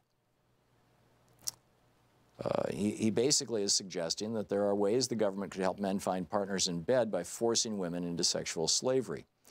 And he apparently thinks that frustrated men have a legitimate complaint about society. In 2007, this is from a piece by Jordan Weissman published over at Slate.com. In 2007, and this is this professor, funded in part by the Koch brothers. In 2007, he decided it was worth contemplating why people feel sympathy for men who steal because they're hungry, but don't feel sympathy for men who rape women because they can't find a willing partner. In a 2009 post about men's rights activism, he wrote that, quote, beta male complains about sex starvation and many other male complaints all seem to be legitimate candidates for group complaints. He goes on, an especially striking example is inequality among men in their ability to attract women as lovers. This guy has apparently given a lot of thought to this. If you don't, this is a series of different blog posts by him. If you don't like alpha-beta labels, then call it what you will, but there are consistent correlations among men in this regard, which are consistently correlated with insensitive categories. While this inequality has large consequences for utility and happiness, there's no interest in reducing it, and people feel quite comfortable insulting these types of losers. So, you know, he's upset that we feel comfortable insulting guys who are so unattractive that they can't have sex and are complaining about it and willing to kill women over it. He says, we all know that women tend to be more expressive about their complaints. You can't beat them for wailing and gnashing of teeth. And then this silent rape piece, this is bizarre. He says, imagine a woman who was drugged into unconsciousness and then gently raped so that she suffered no noticeable physical harm nor any memory of the event, and the rapist tried to keep the event secret. Now, drugging someone against their will is a crime, but the added rape would add greatly to the crime in the eyes of today's law, and the added punishment for this addition would be far more than for that of cuckoldry, which is his big bugaboo. He's very, very upset about cuckoldry, about a man whose wife steps out on him, has an affair with somebody else. And I'm not sure if that word has the same definition for a husband who steps out on his wife.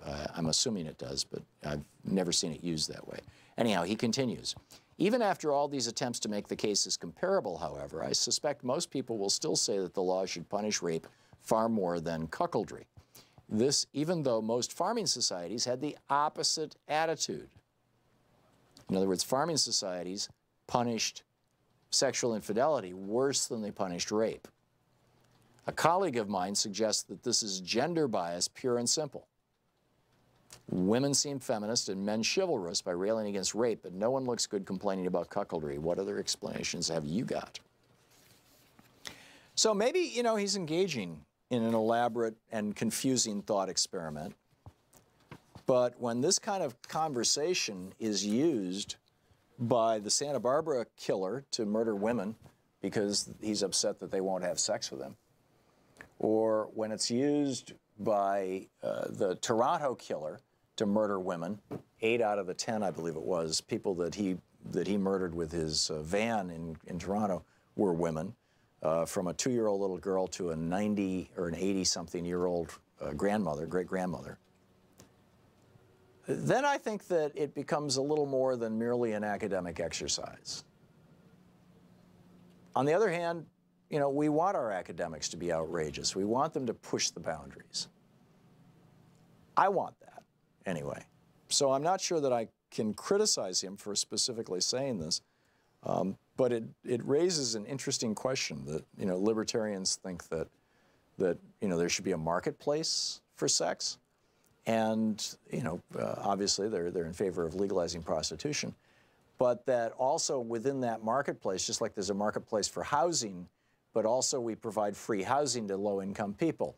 We provide free food to hungry people and low-income people. Should we be providing free sex to sexually frustrated young men? I think that's an interesting question. And, you know, in the interest of academic pursuit, you know, I leave the question out there. My answer, obviously, is no. I think that, you know, feeding somebody does not invade their person. Housing somebody does not invade their person. Raping somebody does. You're listening to the Thom Hartmann Program. Call 202-808-9925. It's a whole very strange thing. And what does this say about this whole incel movement and who they're coming after and what they're going to do next?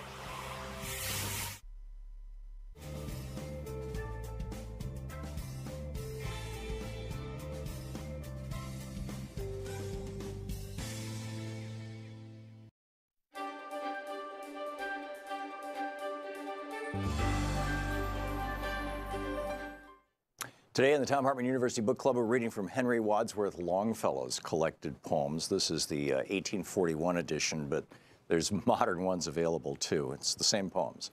I want to start with a Psalm of Life, one of my favorites, one that I learned as a kid. Tell me not in mournful numbers, life is but an empty dream, for the soul is dead that slumbers, and things are not what they seem. Life is real, life is earnest, and the grave is not its goal. Dust thou art, to dust returnest, was not spoken of the soul. Not enjoyment and not sorrow is our destined end or way, but to act that each tomorrow finds us further than today. Art is long and time is fleeting, and our hearts, though stout and brave, still like muffled drums are beating funeral marches to the grave. In the world's broad field of battle, in the bivouac of life, be not like dumb, driven cattle. Be a hero in the strife. Lives of, trust no future, however present. Let the dead past bury its dead. Act within the living present, heart within and God o'erhead. Lives of great men all remind us we can make our lives sublime, and departing leave behind us footsteps in the sands of time. Footprints that perhaps another sailing o'er life's solemn main, a forlorn and shipwrecked brother, seeing, will take heart again. Let us then be up and doing with a heart for any fate, still achieving, still pursuing. Learn to labor and to wait. And the book opens with Voices of the Night, another of his brilliant poems. This is from the prelude. Pleasant it was when woods were green and winds were soft and low, to lie amid some sylvan scene where the long drooping boughs between, shadows dark and sunlight sheen, alternate come and go. Or where the denser grove receives no sunlight from above, but the dark foliage interweaves in one unbroken roof of leaves, underneath whose sloping eaves the shadows hardly move. Beneath some patriarchal tree I lay upon the ground. His hoary arms uplifted he, and all the broad leaves over me clapped their little hands in glee with one continuous sound. A slumberous sound, a sound that brings the feelings of a dream, as of innumerable wings, as when a bell no longer swings. Faint the hollow murmur rings, o'er meadow, lake, and stream. And dreams of that which cannot die, bright visions come to me, as lapped in thought I used to lie and gaze into the summer sky where the sailing clouds went by like ships upon the sea. Dreams that the soul of youth engage ere fancy has been quelled. Old legends of the monkish age, traditions of the saint and sage, tales that have the rhyme of age, and chronicles of eld. And loving still these quaint old themes, even in the city's throng, I feel the freshness of the streams that, crossed by glades and sunny gleams, water the green land of dreams, the holy land of song.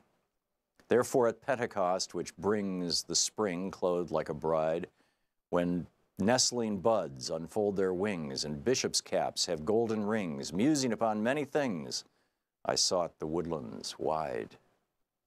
The green trees whispered low and mild. It was a sound of joy. They were my playmates when a child, and rocked me in their arms so wild, but they looked at me and smiled as if I were a boy. And ever whispered, mild and low, come be a child once more, and waved their long arms to and fro, and beckoned solemnly and slow, oh, I could not choose but go into the woodlands hoar, into the blithe and breathing air, into the solemn wood, solemn and silent everywhere. Nature with folded hands seemed there, kneeling at her evening prayer. Like one in prayer, I stood. Before me rose an avenue of tall and sombrous pines. Abroad their fan-like branches grew, and where the sunlight darted through, spread a vapor soft and blue in long and sloping lines. And falling on my weary brain like a fast-falling shower, the dreams of youth come back again, low lispings of the summer rain dropping in the ripening grain, once upon the flower. Visions of childhood, stay, oh stay, ye were so sweet and wild, and distant voices seemed to say, it cannot be, they pass away, other themes demand the lay, thy lay, thou art no more a child. The land of song within thee lies, watered by living springs. The lids of Fanny's sleepless eyes are grates into that paradise, Holy thoughts like stars arise, its clouds are angels' wings. Learn that henceforth thy song shall be, not mountains capped with snow, no forests surrounding like the sea, nor rivers flowing ceaselessly where the woodlands bend to see the bending heavens below. There is a forest where the din of iron branches sounds, a mighty river roars between, and whoever looks therein sees the heavens all black with sin, sees not its depths nor bounds. Look then into thine heart and write, yes, into life's dream, a deep stream. Longfellow.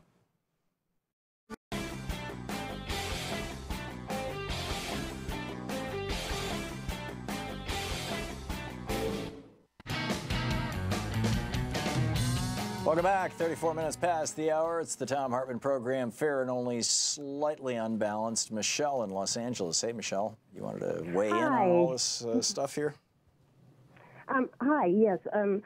Just wanted to make a comment about when you were just discussing this with Mr. Sauer, was if you're trying to discuss this on an academic level, not excluding all the outrageousness of what this Professor Hansen is saying, on an academic level, the libertarians are supposed to be for everybody having rights to pursue what they want. So it should have been discussed with Mr. Sauer that what this professor is saying is basically that everybody doesn't have equal rights. They don't have the equal ability to pursue what they want, because you're basically saying that a man's right is more important than a woman's right, because what this man needs is more important than impinging on the rights of a woman, if you want to put this into a libertarian type of argument back against this professor. Well, if you look at who are libertarians, it's overwhelmingly white men. Young white men. It's a very appealing philosophy to white supremacists. It's a very appealing philosophy to basically white boys in high school. That's right. So they're being hypocrites when they're sitting there saying that they believe in libertarianism, which is that everybody should be able to pursue things, when they're sitting there saying that they need to force somebody to do something in order to appease somebody else. Yeah, as a it's thought contrary experiment. to libertarianism. Yeah, well, I think, he was trying to make the ironic point that if we as a society are going to feed hungry people, that we should certainly feed horny people with sex. But feeding somebody is, you're doing what you were saying at the end. It's not doing it against somebody's will. That's or right. doing it without their consent and knowledge. That's right. When you feed another person, you are not invading their body or their space. And when you house somebody or when you heal somebody medically, typically you don't invade their body. But yeah, excellent points, Michelle. Excellent points all. Thank you. Very well said. Mary in Ventura, California. Mary, your thoughts? Hi, well, you finally started talking about the point of physical integrity. There's a category error in this whole argument. The one is the right of a human to the physical integrity of their own body. The other is limitations on the enclosure of the commons.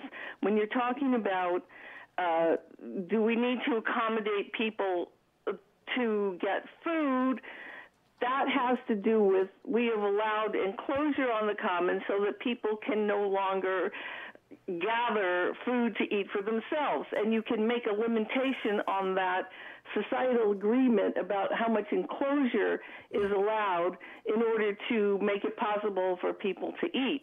And the other thing is another extension of this argument about women and providing sex for men is you could make the similar argument that, well, in our modern society, people don't like to do farm work, and if we had to pay them enough to overcome their dislike of farm work, that would make food too expensive. So on a utilitarian argument, then it would be a better value if we could just force people to do farm work by giving everybody a score as to their IQ or a collection of personality characteristics that made them more valuable in the modern economy, and if they fall below that number, well, then you can force them to do farm work. Yeah, you're doing a now perfect... you're wandering into slavery. Yeah, Mary, you're doing a perfect double reverse flip of Hansen's original flip, because basically what he's trying to say, and keep in mind, libertarians are opposed to society feeding hungry people. Libertarians are opposed to society housing homeless people. Libertarians are opposed to society bearing the cost of anybody who is not wealthy having free health care or even free public education. Libertarians are opposed to all those things.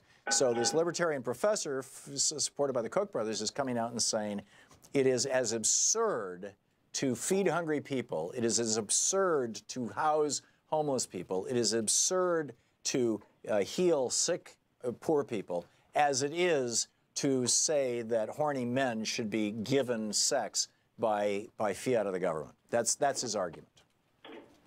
Mm-hmm, but I think it's a category error in the beginning. I agree. I absolutely agree, and that is the. And thank you for saying that, because that's the distinction that's been lost in the debate up to this point. Mary, thank you for the call. Very well said. Ellen in New Lenox, Illinois, listening on CPT. Hey, Ellen, what's up? Hey, hi. Thanks for taking my call. So, sure. You know, first of all, you don't need sex for survival. You know, or I don't know. Well, he actually kind of makes that argument. He says, you know, one of our basic instincts is to procreate, to perpetuate the species, and that's, you know, that's built into us, just like the need to eat, and therefore these poor incels. Right, these poor incels. You know, they, yeah, but you know, become a better person. Maybe take some class. You know, be a man who attracts a woman who will want to have sex with you. I mean, it's just like they just think that they have this right to, you know, it just sounds like they can just, you know, pick up a woman, hey, have sex with me. It just, I don't know, you know, go on to the next one, or, you know. Well, one of the things that they're pointing out, one of the things that he's pointing out, Ellen, is that there is, in a way, and most people don't like to talk about it, but that there is, in a way, a marketplace for sexual desirability. For example, when Melania Trump was asked if she would have married Donald Trump if he was rich, her response was, do you think he would have married me if I wasn't beautiful? So, you know, I mean, there is in our society, we do assign these values, and it is possible for very, very unattractive men. Look at Elliot Broidy, you know, fat, unattractive guy, and I don't mean to be fat shaming, but, you know, generally that's not considered, you know, sexually desirable by our standards of our society. Had to pay this woman $1.6 million, this Playboy model who presumably, you know, had high, quote, sexual value by the definitions of these libertarians, had to pay her $1.6 million to exclusively have sex with him for a year and then pay for her abortion as well. We can't ignore that reality.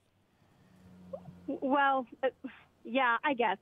This whole thing just sounds, it's so ridiculous. It's just, you know, it's not a survival, okay? Because if you're horny, you know. Yeah, no, but my point is that there is a marketplace for sex in which basically only two groups of people can play, and that is, you know, very attractive women and very wealthy men. And you see the partnership of that over and over and over. I mean, the trophy wife is a cliche. Prostitution isn't that, I mean, I don't know. I don't know the going rates, but I don't think it's that much. I mean, where's the... Well, how many millions of dollars is Melania going to end up with when she finally divorces Donald? Or how much did, you know, Marla Maples ended up with only $1 million because she had an affair 3 weeks before the end of her prenup. Otherwise, she would have ended up with lots and lots of money from Trump, as did Ivana, his first wife. Yeah. Okay. So it's kind of looking like there's this sexual marketplace here. I'm not defending the incels' position. But, you know, from the point of, from the point of view of some, you know, frustrated, weird, you know, unattractive young man who is still a virgin and frustrated by it, he's looking at that marketplace and going, damn, I should have been born rich, or something. I don't know. I'm going down a very, very weird road here, Ellen. I'm sorry. Okay. Thanks, Tom. Ellen, thanks for the conversation. Danny in Waco, Texas. Hey, Danny, your thoughts? Well, for these guys in incel, they probably need to find a new group of people to hang around with, because bingo. If it's a group of them who are mad at everybody they try to go out with, those are not the kind of people you need to hang around with. Another thing, they need to think about the fact that maybe they should become a better mate. You know, maybe they should dress, because remember that one guy that walked into that a gym and shot those 3 women because he was like 40-something and he was trying to go out with this girl that was 20. Right. And he said, well, I'm clean and I'm showered and my hair is cut. Well, maybe it's going to take a little bit more than that. And maybe you should find somebody that's closer to your age. Because maybe a 20-year-old might not want a 40-year-old guy who the only thing he thinks he has to do is take a shower and keep his hair cut, and he has to be shaved. Right. So, it just, and if they're hanging around with a bunch of guys who sit around and say, well, she won't go out with me, that's just like a woman who has a bunch of single friends, and they're always telling her what they would and would not put up with the boyfriend or husband. It's not a good group to listen to. Yeah. Yeah, very, very well said, Danny. These guys need to get a life, guys. Danny, thank you. Well said. Dave in Federal Way, Washington. Dave, we got about a minute here. Yeah, hey, Tom, I just want to say real quick, I think with these incels and the hostility they feel, I think really about the only solution given, we live in a government that has the First Amendment, and we can't really limit advertising or the sexualization of anything in society.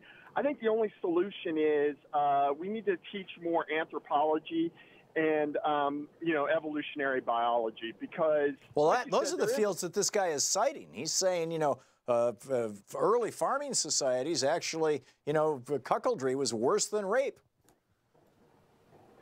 Yeah, but the thing is like, all right, I remember when Trump was elected, one of the best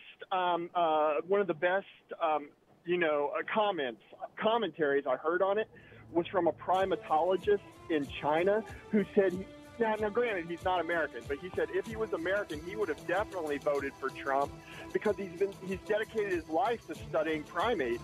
And he said never before has he seen the veil, the illusion between primates and Homo sapiens sapiens, the veil removed than during the Trump. Trump is the silverback. Yeah, I get it. Dave, thank you for the call.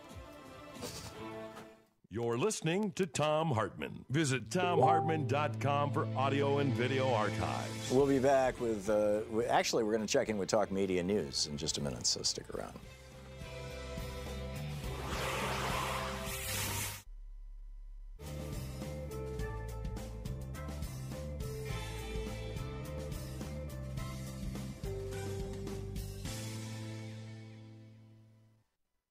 And welcome back.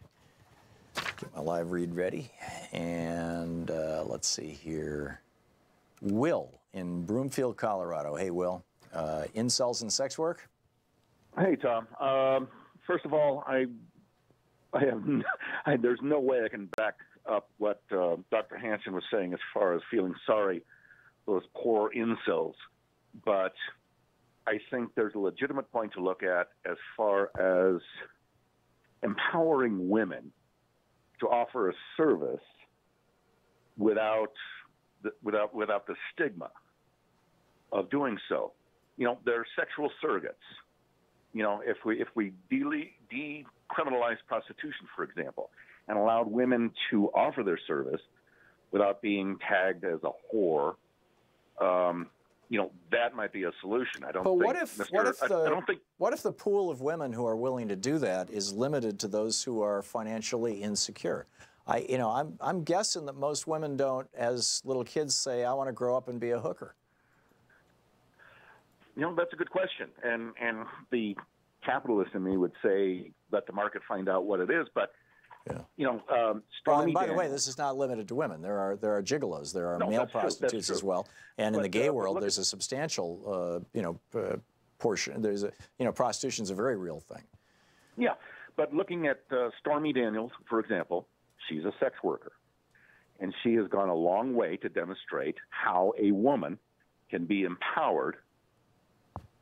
Well, but she's doing sex on videotape. I mean, you have legitimate Oscar-winning Hollywood actresses and actors, for that matter, who have had sex on TV, or at least simulated sex. Right. I guess she's having real sex, and in some cases it was even real sex. We now found out that Marlon Brando directed that movie where he actually had that woman raped. Last Tango in Paris. Yeah. Right. And so my point is, I don't want to offer legitimacy to Dr. Hansen's point of view that all of these poor guys need somebody to, need the government to bail them out and satisfy their urges. I'm saying that if we take it from another angle and stop labeling women who offer these services. And frankly, there's an industry, it's the oldest profession, or even, like I said, sexual surrogates.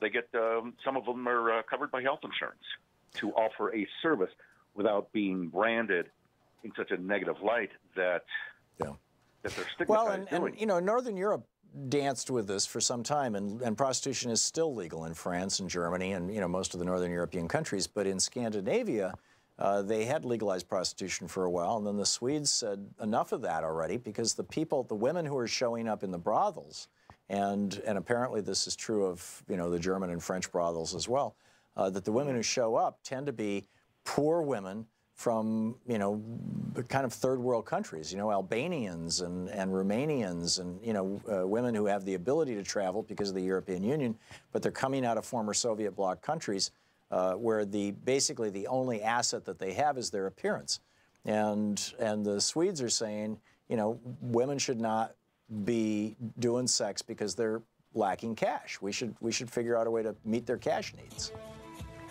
I agree. Yeah, so it's a tough one. I think that at least we should look at it from the perspective not so much of these poor, ugly guys, but of women who are in a position to take advantage of what they've got. And well, is it take advantage or is it being exploited? I mean, that opens a whole other conversation. That's from their perspective. Yeah, absolutely. Will, thank you for the call. We're going to check in with Talk Media News right after this. We'll be back.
News and find out what's going on in the world today. This report brought to you by goatsfortheoldgoat.com and Loving What You Do, Alan Ratner's new book. On the line with us, Michael Olesker. Am I saying that right, Michael? Close. Olesker. Olesker, thank you. Michael Olesker with Talk Media News. Hey, Michael, what's going on in the world today? Well, I guess you heard about those 49 questions that the special counsel Robert Mueller would like Donald Trump to answer, and as the president and his lawyers look over those questions, it turns out just within the last hour, we learned that we're going to see a change of cast all over again. You might remember a couple of months ago, John Dowd, who was Donald Trump's lead attorney at the time, he left. Whether he was quit or fired, we don't know. But we just learned within the last hour that Ty Cobb, another of his attorneys, is going to leave at the end of the month. So now, the one thing I saw the Chiron on TV. I haven't had an opportunity. It happened while I was on the air. I haven't had an opportunity to actually dig into a news story about it. But John Dowd left of his own volition. He was like, Trump is not following my advice, and so I'm out of here. Did Ty Cobb leave of his own volition, or was he fired? I think we're going to find that out. He's saying he's ready to retire. It's hard to imagine an attorney defending the President of the United States just as the case really gets into crunch time that he decides, yeah, this is a good time to retire. Yeah. That's hard to imagine. So either he's disagreeing with their strategy or he has concerns, as apparently Matthew Dowd did, that John Trump, Dowd. excuse me, thank you, John Dowd did, or he has concerns that Trump is going to slip into his habitual lying stance and nail himself, and he doesn't want to be around when that happens. Yeah, I mean, they have a client who is notorious for not paying attention, as well as not paying his bills. And well, and for lying. I mean, you know, he lied to Forbes magazine back in the day, got on the list as a billionaire when he was only worth $5 million. Yeah, yeah. I mean, you know, look, they've been tracking his lies since he took office, and I saw a count the other day that had reached 3,000. Yeah, it was on the front page of the Washington Post yesterday. Yeah, I mean, this is just insane. So that's his problem. That's his lawyer's problem when he suggests that maybe he wants to sit down and be deposed by Mueller. Right. How do you defend a pathological liar? He will perjure himself. Yeah, absolutely. And he will. I mean, he already has. He continues to. It's amazing. But this would be under oath, and that's a big difference. So, yes. So the New York Times, you know, was given this list of 49 questions, and of course that's just the opening of a door. Right. You know, once you ask a question, get the answer, you proceed from there. The other thing is, prosecutors, and I know you know this, they generally don't like to ask a question unless they already know the answer to it. Right. And, for example, one of the questions they want to ask is, did you promise a pardon to Mike Flynn, the General Flynn, who was the national security advisor, and who had to be fired after several weeks. And Flynn has already been in and already pleaded guilty. So if he has told them that Trump promised him a pardon, and they get Trump to sit down and say to him, did you do it? Well, if he says yeah, he's in trouble, and if he says no, he's conflicting with Mike Flynn, and so right. Either way, he's in trouble either way. Either way, he's prosecutable. Is there any update on the Justice Department and I don't think I don't think the Supreme Court decided this, but this assumption that everybody seems to be operating under, that you cannot indict a sitting president? No, we're waiting to see how that will play out. Yeah. You know, I thought you were going to ask me about Rod Rosenstein. Go for it. There are Republicans who are saying we got to get rid of him. You know, that horse has left the barn already. What if they did get rid of Rosenstein, who's been overseeing the Mueller investigation?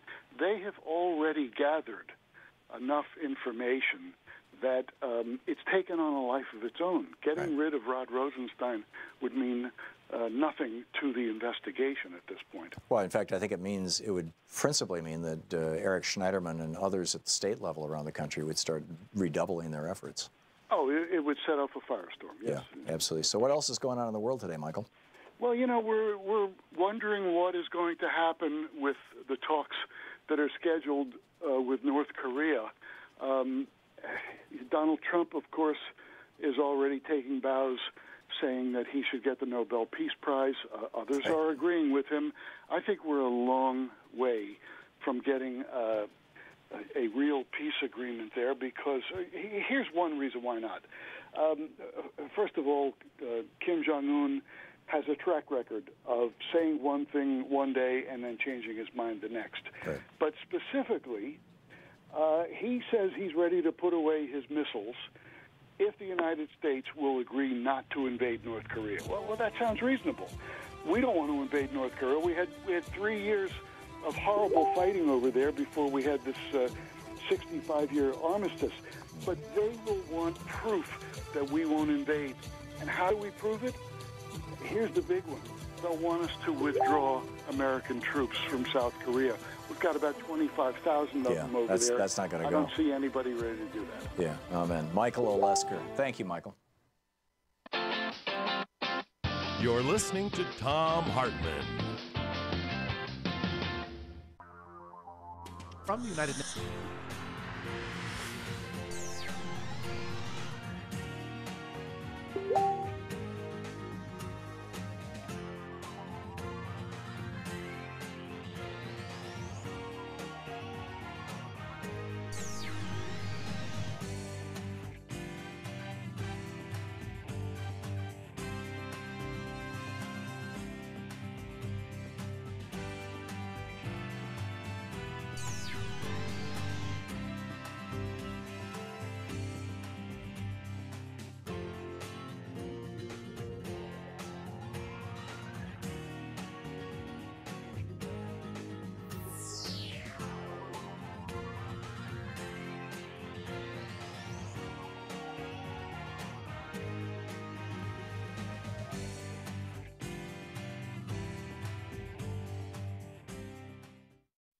The Thom Hartmann Program is brought to you in part by the Aiden Forecast, an investment newsletter with weekly updates of leading market indicators and a monthly deep dive into what the details of the economy and the markets mean for investors and retirees.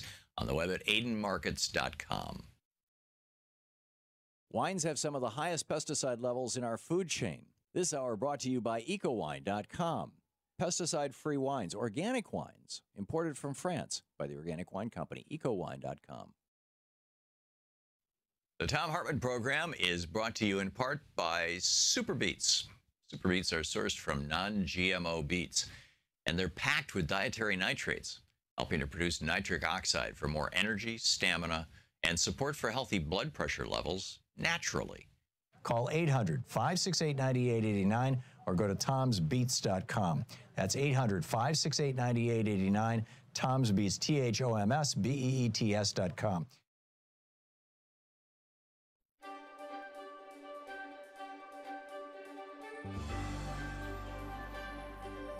Welcome to the Thom Hartmann University Book Club. Today we're reading from Settlers, the Mythology of the White Proletariat, the True Story of the White Nation by J. Sakai, published by Morningstar Press in 1989. This is from Chapter 2, The Foundations of Settler Life. The life of European settlers and the class structure of their society was abnormal because it was dependent upon a foundation of conquest, genocide, and enslavement. The myth of the self-sufficient white settler family clearing the wilderness and supporting themselves through their own initiative and hard labor is a propaganda fabrication. It is the absolute characteristic of settler society to be parasitic, dependent upon the super-exploitation of oppressed peoples for its style of life. Never has Euro-American society completely supported itself. This is the decisive factor in the consciousness of all classes and strata of white society from 1600 to now. Settler society was raised up above the level of backward old Europe by a foundation of conquest. This conquest was a miracle drug for a Europe convulsed with the reaction of decaying feudalism and deadly capitalism.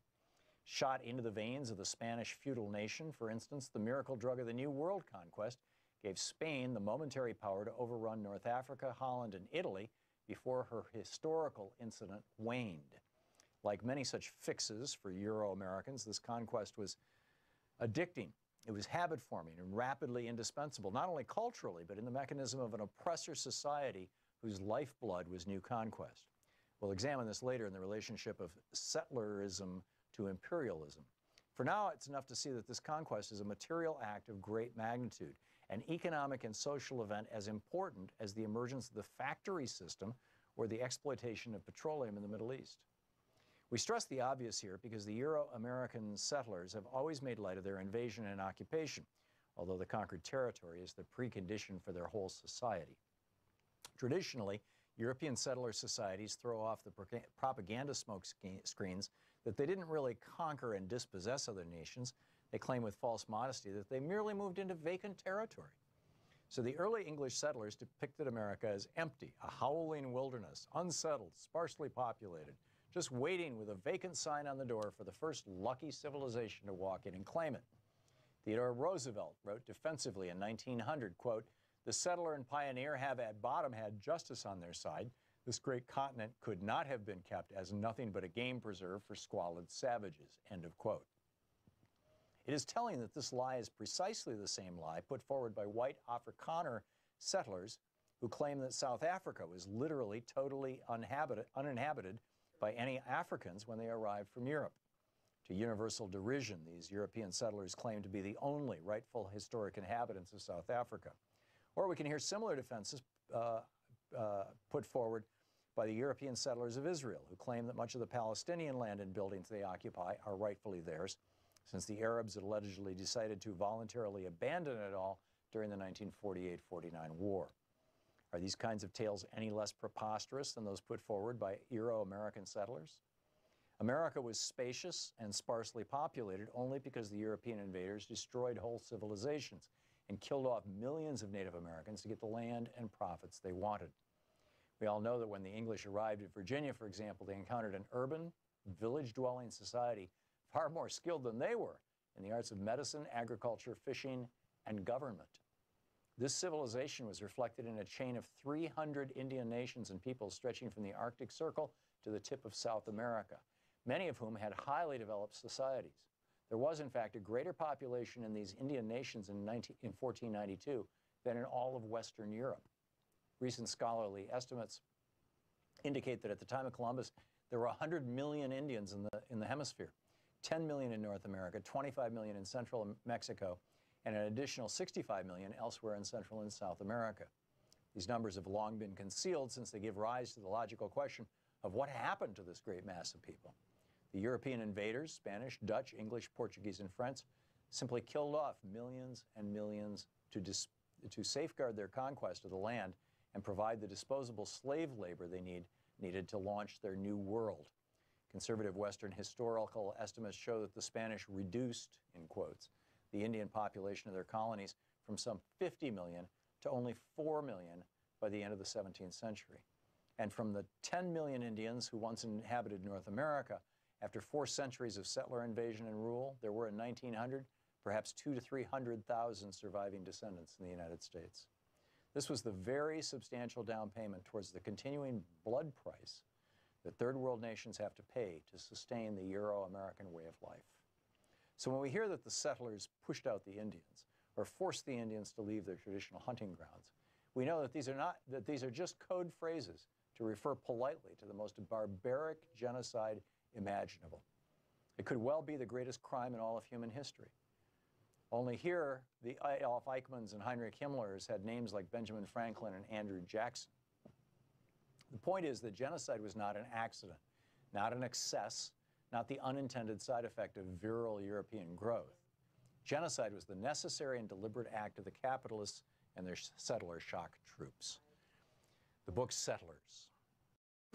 Want to connect with the show online? You can find the Thom Hartmann Program on Facebook, Twitter, and Instagram.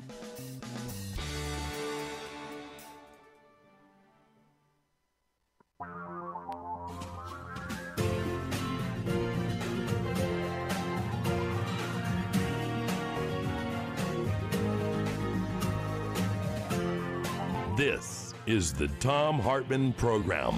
Taking back the mainstream media 3 hours a day, 5 days a week. Thom Hartmann here with you. And on the line with us, Mimi Kennedy, the actress, activist, writer, board chair with Progressive Democrats of America, PDAmerica.org, star of the hit series Mom on CBS, PDAmerica.org, the website, and you can tweet Mimi at Mimi Kennedy LA, as in Los Angeles. Mimi, welcome back to the program. It's great to be here, Tom. Yeah. It is always great having you on. So there is a lawsuit going on in Ohio that echoes previous lawsuits in Arizona and Alabama, and I want to get to those too. Tell me what the essence of this is. The essence of it is to get the Ohio counties that have pictures of the paper ballots to stop destroying those pictures. Okay, so my understanding of how this works is you fill in the little circles on the paper ballots, and they run them through the scanners, and those scanners then both count who voted for whom, and they take a picture of each one of those ballots, so that in the event of because the paper ballots are typically destroyed. Do I have this right? And therefore, these ballot images can be used for an audit. Do I have that right? That's essentially right. In Ohio, when activists won a court case to check out the Kerry Bush paper ballot, this is a 2004 they found election. out it took so long, the counties, 55 of them, had destroyed the paper ballots. The ballot images are available right after Election Day. So this is an audit trail that a lot of us didn't even realize was built into these scanners. And now here we have Alabama. When Alabama and Arizona were sued by Audit USA in 2017, last year, courts ruled in both cases that they had to preserve the ballot images. But then in Alabama, the Republican Secretary of State, John Merrill, went to the Supreme Court and said, we don't want to have to keep the ballot images. And the Supreme Court issued a stay on that lower judge's ruling. Why on earth would Republican election officials not want there to be an audit trail to the voting machines? I don't get this. Right. Well, that's what's so important about all this. was finally, I think, we've opened up the snake pit. Oh, look, there's snakes here. Let's get them out so they don't bite people and kill them. And some people are going, no, keep them there. One of the best parts of this strategy of getting ballot images, making them preserved, and then having the public record request be the way to access them, to give the public the right to audit their elections, that's according to Doug Kellner, New York State, where they made that the law, is that when you find a reluctant Secretary of State or a reluctant county, well, you might have a problem there, and it's time for citizen teams to go in there and start watching how they count the vote and asking questions. In an ideal world, and with the Russian blaming for a hack, because everybody knows cybersecurity is sort of non-existent when stakes are really high, with the Russian fear, almost everybody is on board going, we need to audit our elections. What if they're hacked or manipulated? And John Brakey of Audit Arizona found years ago there are these things called ballot images, and more states have them. Yeah. And they're just not using them, and counties have been destroying them in the dark, and we're shining a light. Now, really with the, when John Kerry lost Ohio by just a little over 100,000 votes, and there were almost 200,000 provisional ballots that had not even been opened or counted, and people went in and said, wait a minute, we want to see the ballot images for the non-provisional ballots, for the actual votes that were counted. We'd like to see some proof of this. That election, by the way, the votes were not counted in Ohio. They were counted in Kentucky, was it? I think so. I don't know all the details of that. Ballot images were not the issue in that Lincoln County case that Cliff Arnebeck was a lawyer for. They wanted to see the paper ballots, as far as I know. Right. What happened? And they got the right from the court. But by the time they got the right from the court, out of 88 counties in Ohio, 55 had destroyed their paper ballots. Right, and nobody knew that they could ask for the ballot images. We didn't even know they existed at that point in time. So, where I was going with this, Mimi, is that under the circumstances of the lawsuit in Ohio in 2004, if the state had preserved the physical ballot, and if Cliff and his friends wanted to go in and audit them, they'd have to go in and walk out with a truckload full of paper. And transport that truckload full of paper around the country. If they had, like, say, 1,000 people who said, okay, I'll take, 100 of them and I'll count them and we'll crowdsource this thing, it would have involved massive amounts of shipping and paper moving and logistics. But with ballot images, these are digital files.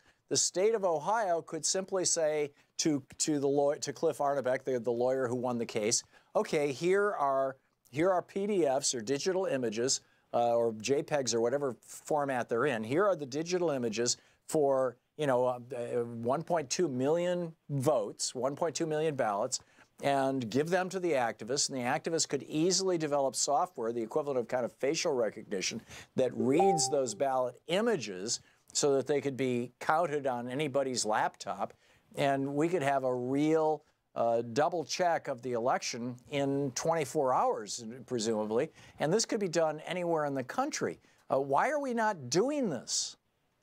Well, there's two reasons. One, nobody knew there were ballot images, and I don't think 04 in Ohio, the equipment made ballot images. Maybe the BF200 did. But the other reason is that people don't want the public verifying their elections. But the public has woken up and goes, yes, we want to. You mean Republicans don't want the public verifying their elections? Well, some Republicans are a little worried about hackability and manipulation, and I like to think that might be because they know something about what operatives have been doing on their side for a while. And I'm not saying the Democrats have never manipulated an election either. But I am saying that it's a nonpartisan effort at this point, and I think Democrats should be entirely behind it, and all progressives, because it's for the voters. It's for the public. This is verifiability for 2018 for sure. And at Audit Arizona, there's a list of the states and the counties that have this equipment. And if you see your county there, go in and say, we want to preserve the ballot images. John Brakey has done this in Arizona. It's very expensive, but he got on it early. Arizona, Alabama, I think that's one reason Doug Jones might have won. They scared the bejesus out of those people. And those county election officials might have been preserving ballot images, even though their Secretary of State didn't want them to. And Ohio now. Ohio in 2016, Petrakis found them turning off the printer that stamped the paper ballots with the same identifying number as the ballot image had. So there's a lot of ways, whack-a-mole, that people have fought having these ballot images there as an audit trail and a public verification. But they're now getting the court to say, absolutely, these are election records. Absolutely, you can't destroy them. Secretary of State, it's on you. You tell your counties, don't destroy these things. Right. New York State has it locked up. They did it. And Doug Kellner has an interesting YouTube explanation where he goes, voter-verified paper audit trail is something we've been calling for a long time. More and more states have it, but it doesn't mean anything unless you do an audit. And It's been so impossible to get your hands on the paper ballots. Your scenario where the trucks go everywhere, you couldn't take the paper ballots out of the election office. They have to be counted there by staff, and the county goes, that'll be $2 million. But with the paper ballot images, you can do what you described, Tom, and that's why. So has this lawsuit against Ohio been adjudicated, or is it just starting? And what is John Kasich's position on this? He's positioning himself to run for president in 2020. He's the governor of Ohio. Is he gung-ho for election transparency, or is he one of the Republicans who doesn't want us to be able to see how we voted? Crickets out of John Kasich. Okay. Okay. But this has been a grassroots action, and what's nice is we're not hearing crickets from the judges in the court. Yeah. Well, that's a good thing. So it'll filter up or filter down. That's a very good thing. Congressman. Indeed. Mimi Kennedy, actor, activist, writer, board chair of Progressive Democrats of America, the website pdamerica.org. She's the star of the hit series Mom on CBS. And you can tweet her at Mimi Kennedy, LA. And of course, at PD America. Mimi, thank you so much. Thanks, Tom. Always great talking with you. We'll be right back. This is the Thom Hartmann Program. The U.S. just borrowed $488 billion in one quarter. Something's going very wrong. I'll tell you about that after the break.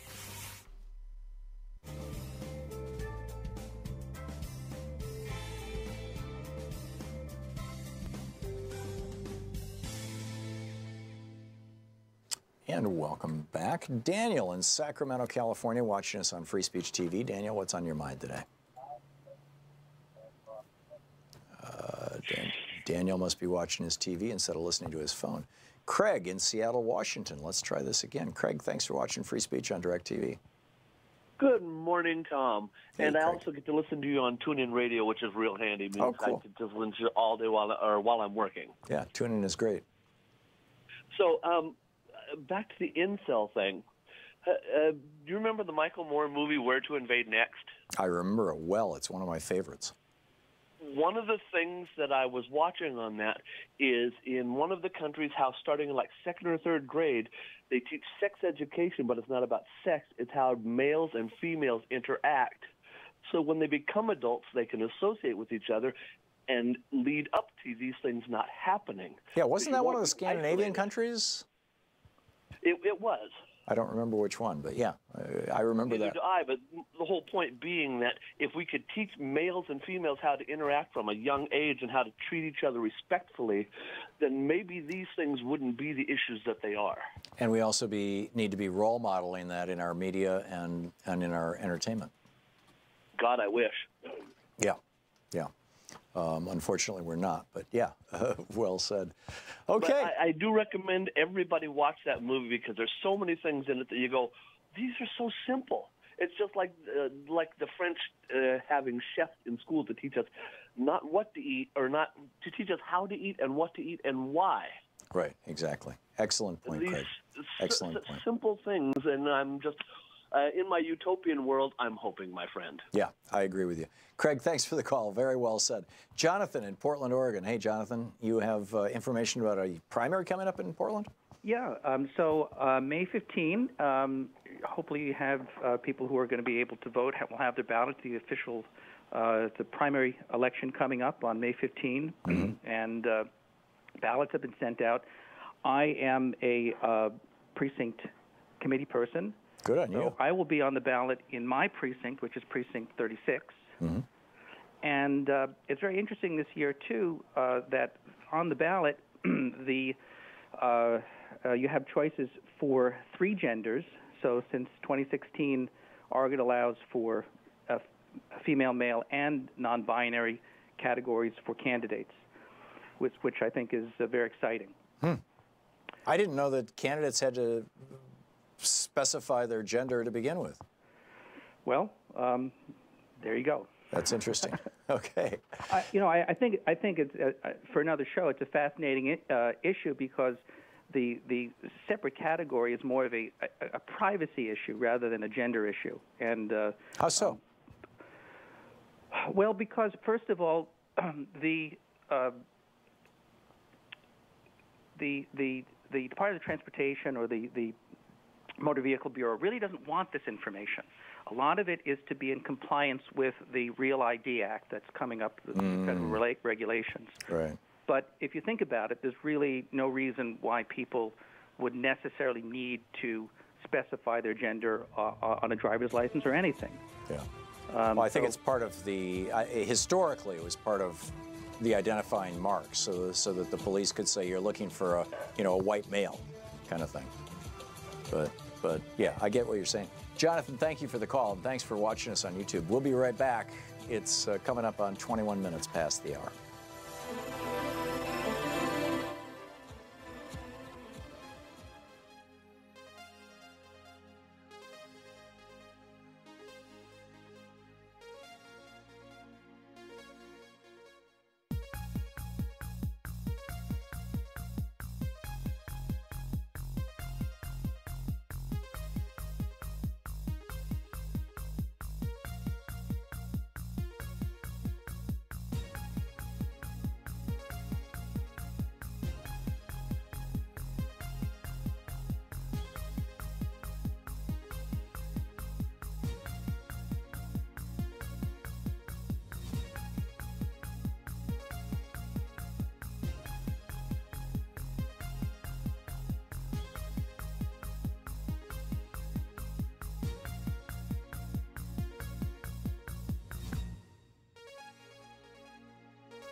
Welcome back. Okay, I mentioned the U.S. borrowing money. This is pretty amazing. The first quarter of this year. Now, Republicans got hysterical in 2009, the first year that President Obama was president, because we borrowed almost $1 billion. Oh my God. We added $1 billion to the national debt. Now that was, of course, because we had almost $1 trillion. We had a $700 billion stimulus. 200 billion of it, a little more than 200 billion of it was tax cuts, and in the neighborhood of 500 billion of it was actual stimulus, cash for clunkers and all that other stuff. And it actually got us out of the Bush Depression. I mean, it took a couple months, but it did, and we're still out of the Bush Depression. We're still coasting as a result of that Obama stimulus. And Republicans were just hysterical. Their panties were just totally in a wad. I mean, just, oh my God, we can't have it. So that was about $1 trillion in the course of 1 year. Then we get, last December, we get the Republican tax scam, the GOP tax scam, which hands $5.5 trillion off to giant corporations and multi-billionaires. Apple is taking over $100 billion of that money and just buying back their own stock. A gift to their stockholders and their senior executives. And that's what most companies are doing, by the way. So here we have Congress giving a $5.5 trillion gift to rich people. It's so much money that they had to borrow $1.5 trillion in $1,500 billion to pay for it. And the official borrowing on that $1.5 trillion doesn't actually begin until October, until the third quarter. But because of the tax scam, revenues are down, or at least down from where they were projected to be. And so the Treasury Department is now having to borrow money. And they borrowed $488 billion in the first 3 months of the year. $488 billion in 3 months.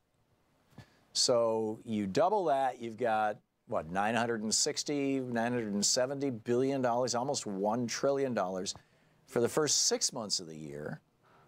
And then if you got another trillion for the second 6 months, that's $2 trillion in debt you're adding to the government debt. And that's not even considering the $1.5 trillion we're going to start borrowing in October to pay for the Republican tax scam. But, you know, if you set aside the $569 billion we borrowed in the fourth quarter of 2008, this, you know, to try to keep the economy from imploding, this $488 billion in borrowing it's the second largest in history. All so that we can give money to wealthy people. It's just astonishing. A few other things I wanted to talk about, and you know, it's our third hour. Feel free to call in on whatever's on your mind. We'll loosen that up considerably today. Trump's new censorship push will cut prisoners off from the outside world. Rebecca Pilar Buckwalter Posa writing over at Daily Kos. This is insane. Right now, if you've got a friend or a relative who's in prison and you want to send them a book, you can just order the book on Amazon, and Amazon will ship directly to the prison. You can order it on Barnes & Noble, they'll ship directly. You can order it at powells.com, they'll ship directly to the prison. So what the Trump administration is doing is they're privatizing the book business for prisons. So now you've got a private corporation in between that prisoner and their book. So now if I want to buy a $10 book, I have to buy it through this company. I have to pay as much as $20 for that $10 book. They've got shipping and handling fees. They've got the security fee. They've got all, you know, I mean, this is just, it's another way of extracting money from prisoners, another way of extracting money from the friends and neighbors of prisoners.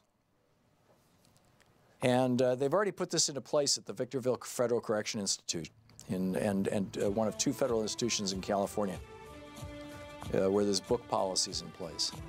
This is so wrong. This is just so wrong. It's amazing. A few other stories. Ukraine has said that they're no longer going to cooperate with Robert Mueller.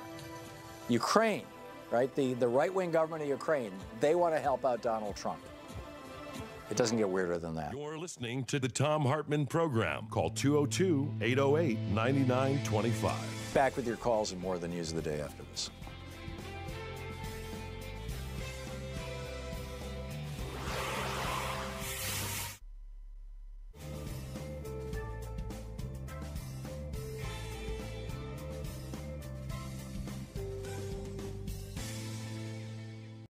Go ahead. It's Thom Hartmann University, and today we're reading from the Thom Hartmann. England, or Britain, in their fight against Hitler, and how Hitler's a guy we can work with, and all this sort of thing. If you saw the Churchill movie, Darkest Hour, this book will ring a lot of bells for you. It's out of print. There are used copies floating around.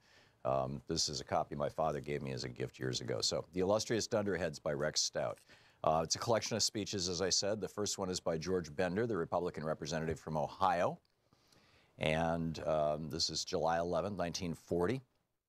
I wish to call attention to the statement made by an expert, Colonel Lindbergh.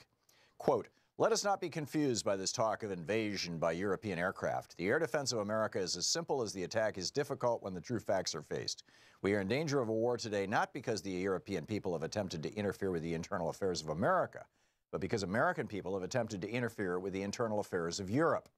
Regardless of which side wins the war, there is no reason, aside from our own actions, to prevent a continuation of peaceful relationships between America and the countries of Europe." Then on September 3rd, 1940, he said, "Any device at all that suits the convenience of the president." Keep in mind, FDR was president, and the Republicans didn't want to fight against Hitler because they thought it would get FDR elected for a third term as a wartime president. That was what this was all about. "Any device at all that suits the convenience of the president is used in order to get us into this war by the back door. The power of peacetime conscription in the hands of an administration that is proved by its record to have used every conceivable excuse for regimenting America, overturning all tradition, and changing our form of government is nothing but an invitation to disaster. We know that our people hate everything that Hitler stands for. We despise dictatorship in any form, but I challenge anyone to tell us the difference between executive orders issued by Roosevelt and those issued by Hitler." Republicans in 1940. But wait, there's more. This is from Hamilton Fish, Republican representative from New York State. This is June 22nd, 1940. "Colonel Lindbergh was right when he said in one of his recent speeches, 'Let us stop this hysterical chatter about calamity and invasion that has been running rife these past few days. It is not fitting to the people who built this nation. The only reason we are in danger to becoming involved in this war is because there are powerful elements in America who desire to take part in a war against Hitler.'" Then on June 22nd, 1940, he gave a speech at the House of Representatives. He says, "Let us have an end to the secret diplomacy and the secret commitments of President Roosevelt that have brought ruin and disaster to France and from which we have escaped only by a miracle, and the will of the American people expressed through Congress to keep America out of war." This was the America First movement back then. President Roosevelt alarmed the nation by his inflammatory Italian dagger thrust in the heart speech. And on August 5th, Republican Representative Hamilton Fish said, "Whom do we fear? Do we fear Hitler, who seems afraid to attack England over 20 miles of sea when he would have 3,000 miles to cross here? This is preposterous. Let us stop this fear hysteria." And then on September 3rd, he said on the floor of the House, Republican Representative Fish of New York, "Peacetime conscription in America is the direct road to Hitlerism, dictatorship, and National Socialism." See, he didn't want Roosevelt to start the draft. "If we adopt peacetime conscription, we are merely copying Nazi methods and ideology. Mr. Speaker, this Roosevelt Far Eastern policy of bluff and bluster has driven Japan into the hands of Nazi Germany and fascist Italy. No one in Japan really wants war with the United States, but it's quite evident that this highly proud and militaristic nation has got tired of being threatened and slapped in the face by us. We must not let our sympathies run away with our judgment and involve us in any Asiatic war 10,000 miles away that has no connection to the defense of the American continent. We have more to fear from the war makers within our country than from our enemies without." Yeah, got more to fear from Franklin Roosevelt than from Adolf Hitler. This is from Claire Hoffman, Republican representative of Michigan. And this is from a speech that Mr. Hoffman gave September 7, 1940. "Mr. Speaker, down into the hell of a war, in no sense our war, this president would plunge us to satisfy his ambition to break the American tradition that no man should be elected a third time to the presidency, and in order that he may go down in history as America's first dictator." Yes, this is Republicans speaking on the floor of the House of Representatives, calling FDR a dictator in 1940. This is 1 year after Hitler had invaded Poland. Back to the quote. "He told us, in effect, that we had no national defense, that we were open to successful invasion by a foreign foe. Thus, he created fear and hysteria. As on other occasions, when he had satisfied his penchant for theatrics by shouting 'fire, fire' and calling Congress in special session at a cost of $500,000, he, figuratively speaking, now tucks his tongue in his cheek and goes off on a vacation. It is to be hoped on this one he will not, as he did on a prior occasion, see a mythical submarine. Roosevelt's threat to use the sovereignty of government is the threat of a Hitler, of a Mussolini, a Stalin, to silence all opposition and all criticism. He has consistently arrayed class against class, preached envy and jealousy. the doctrine of hatred and fear, and his egotism is only equaled by his ignorance when we assume that patriotic Americans will tamely submit. The illustrious Dunderheads.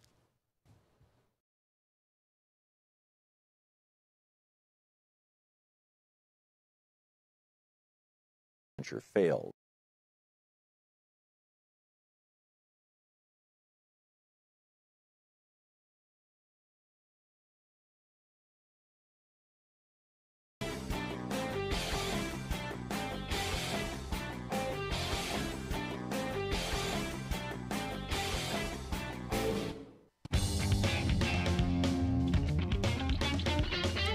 Welcome back. Thom Hartmann here with you. Just had to send a little tweet there. Republicans don't care about the quality of our, about the Great Lakes. Foxconn is going to suck 7 million gallons of water a day out of Lake Michigan. Yeah, wonderful. Scott Walker, he's giving $3 billion to a Chinese company to come to Wisconsin and build a factory so that he can claim he's making jobs. Anyhow, John Pavlovitz has a blog. It's over at johnpavlovitz.com, and he's got an open letter to Sarah Huckabee Sanders. And he says, I'm a Christian. I've heard that you claim that you're a Christian too. And it got me thinking, how does she do it? How do you reconcile your supposed faith in Jesus of Nazareth with your current position as a mouthpiece for this morally malignant president? As a professed Christian, he writes, how do you make peace with the reality that you regularly mount the largest bully pulpit in the nation and you lie for a living on behalf of a serial predator? How do you square your Christianity with the realization that you are the most visible and vocal surrogate for a man who is, by nearly every measure, fully devoid of Christ-likeness? He says, I watch you every week as you repeatedly distort the truth, as you attack journalists who come carrying facts, as you vilify politicians who oppose your employer's malfeasance, as you categorically defend his every vile statement, every personal attack, every nonsensical tweet, every baseless firing, every legislative assault. He says, I watch your face contort with the unmistakable tells of a person who doesn't believe a word they're saying, who sold her soul and is now hopelessly trapped in a lie about a lie about a lie. He says, this has to be rough. Or maybe it isn't. Maybe it's a breeze for you now. Maybe you've just convinced yourself it's somehow all the Lord's work. Maybe you've been on the slippery slope of deception for so long that you, Sarah Sanders, actually believe the lies now, too. Or maybe your Jesus and my Jesus are different. Maybe your Jesus is good with deporting immigrants. Maybe your Jesus celebrates the poor staying poor. Maybe your Jesus is just fine with men having affairs with porn stars. Maybe your Jesus is totally cool with white supremacist cabinet members. Maybe your Jesus amens the banning and the wall building. Maybe your Jesus sanctions the fear of brown people. Maybe your Jesus is pleased that sick people are going broke trying not to die. Maybe your Jesus applauds racism and bitterness and cruelty. Maybe your Jesus somehow blesses the lies that you broker on behalf of the monster you work for. If that's your Jesus, Sarah, then know that you are evangelizing brilliantly right now. You are spreading the gospel of that Jesus exponentially. You are a powerful preacher of that Jesus to the rest of the watching world. But for my money, that Jesus, Sarah Huckabee Sanders' Jesus, is the reason so many people want nothing to do with Christianity anymore. It's why the church is hemorrhaging. It's why the pews are emptying. It's why people run from Christians. I imagine you feel that 30 seconds of jokes from a comedian is terrible treatment, that you feel unfairly bullied, that you feel that you didn't deserve to be personally attacked. I imagine you feel like an innocent victim in all this.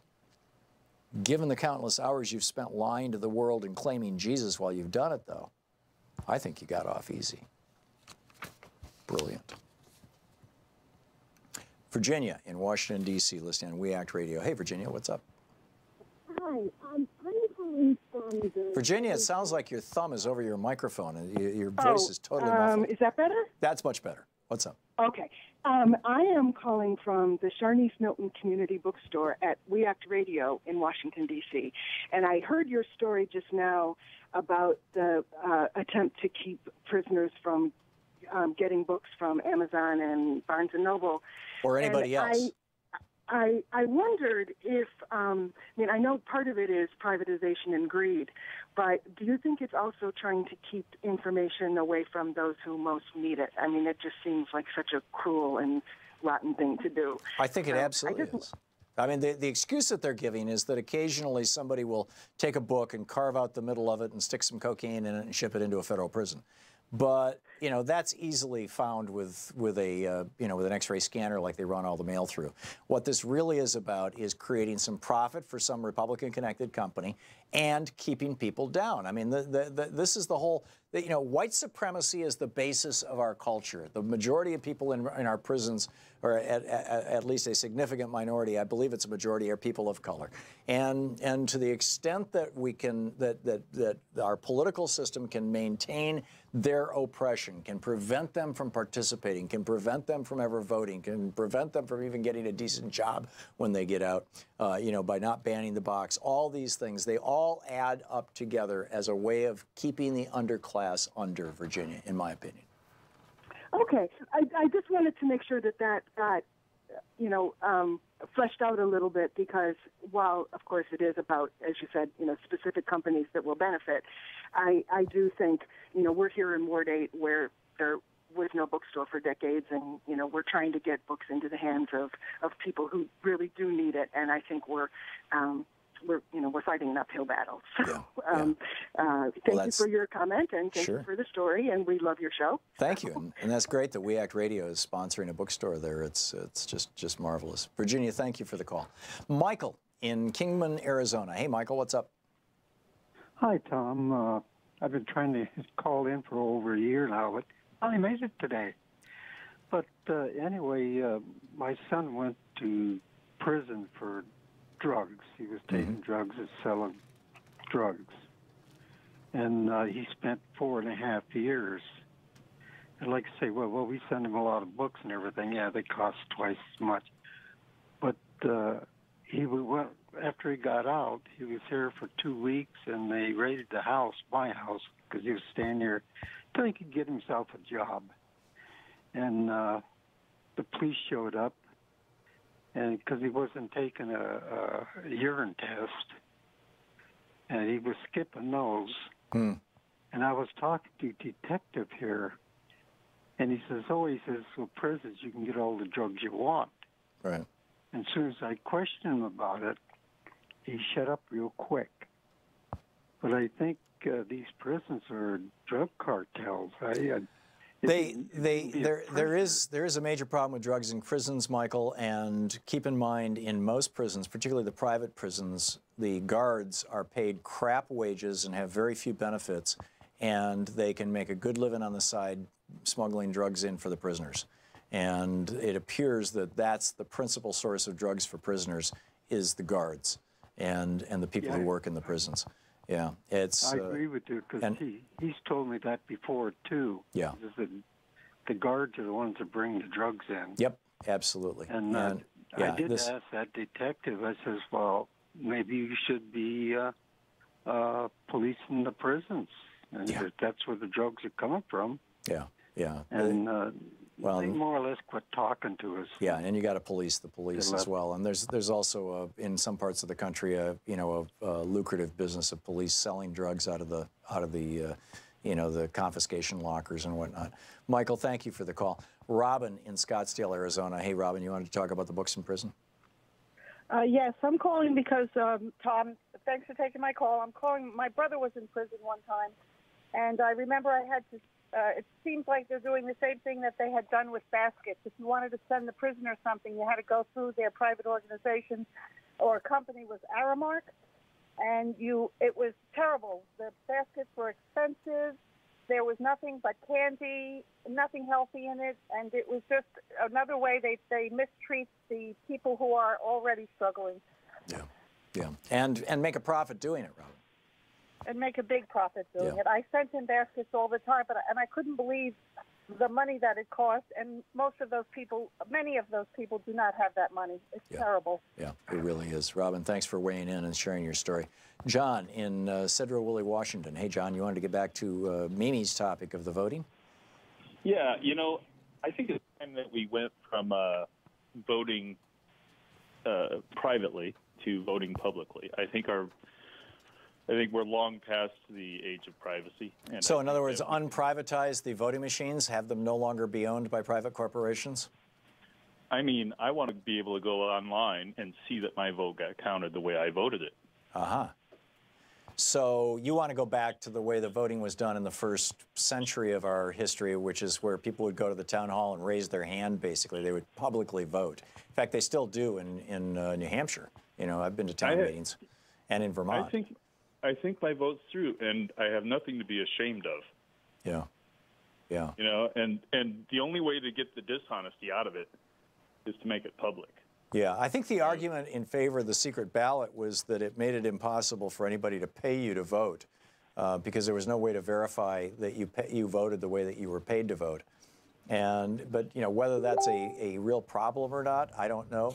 But I think that the middle ground, John, is to at least be able to verify that we actually voted and our vote was counted, as opposed to we got caught in a Republican caging scheme or a voter suppression scheme, and our vote became a provisional ballot.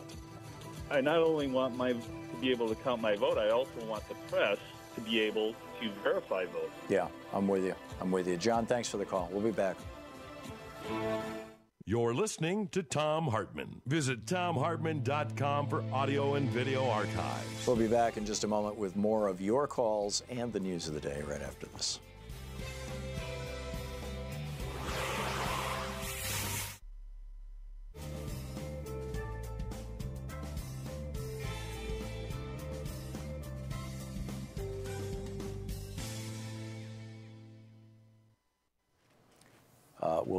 Welcome back. Larry in Golden, Colorado. Hey, Larry, what's on your mind today? Tom, I think this ties into the last caller. I've been thinking for a while about being able to vote so that I could see that my vote was counted and counted correctly. Mm-hmm. If a voting machine was just a simple computer spreadsheet that I went to vote on, and it printed out a tape, and at the bottom of the tape, it would have a non-repeating number on it, that I could go back to that online, back to the voting tabulation, and see that my vote was counted as I placed it. Mm-hmm. And that repeating or non-repeating number could be something like Colorado CO, Jefferson County, and then probably a 10-digit number would do it. Right. But I could always see if my vote counted and if it was accurate. The other real quick thing, we've had the Great Wall of China, we've had the Pyramids of Egypt. I think Trump wants his ego stroked with the Great Wall of Trump in perpetuity. Sure. And I think that's exactly what it is for him. I think that the main thing, this was something, first of all, Trump was not, the whole border wall thing was not Trump's thing. And he hired Cambridge Analytica, and they tested a bunch of memes, and what they found was that the locker up meme, and they actually originated that phrase, in fact, they came up with a logo with a pair of handcuffs with eyeballs in them, that the locker up phrase and the build the wall phrase would do really, really well with right-wing voters who were afraid of losing white privilege. And so Trump tried those out at campaign rallies, totally skeptical that either one of them would essentially go viral, would be popular. And they both worked spectacularly well. And Trump, of course, loves it when the crowd, applauds him and loves him and responds to him. And so he started using those over and over and over again. But this stuff originated with focus groups and psychographic testing done by Cambridge Analytica on insecure white American voters. And that's where it originated, Larry. I get it that, I'm sure he'd love to have a monument to his own, brilliance as a president or whatever you want to call it, or his own hatred of brown people. But it really, this was just purely an electioneering strategy. The other thing about, I don't know whether a lot of people have ever listened to a lot of sales seminars and techniques that they teach every day in selling. Mm-hmm. But Trump does it over and over and over again. It's repeat, repeat, repeat. He says things like, many people are telling me, well, we never know who those people are. Right. It could be somebody in his dining room. Yep. And he always speaks in terms of superlatives, the greatest, the best. And he doesn't say it once. He says it over and over and over. Right. This is, And those are FDR just pointed old this out. techniques. A great lie is more credible than a small lie, particularly when it's repeated over and over and over again. And that's exactly what Trump is doing. Yep. Was that Goebbels? It was Goebbels, yeah. And FDR was quoting, FDR was quoting from Mein Kampf. But yeah, Larry, thanks for the call. Well said. We'll be right back.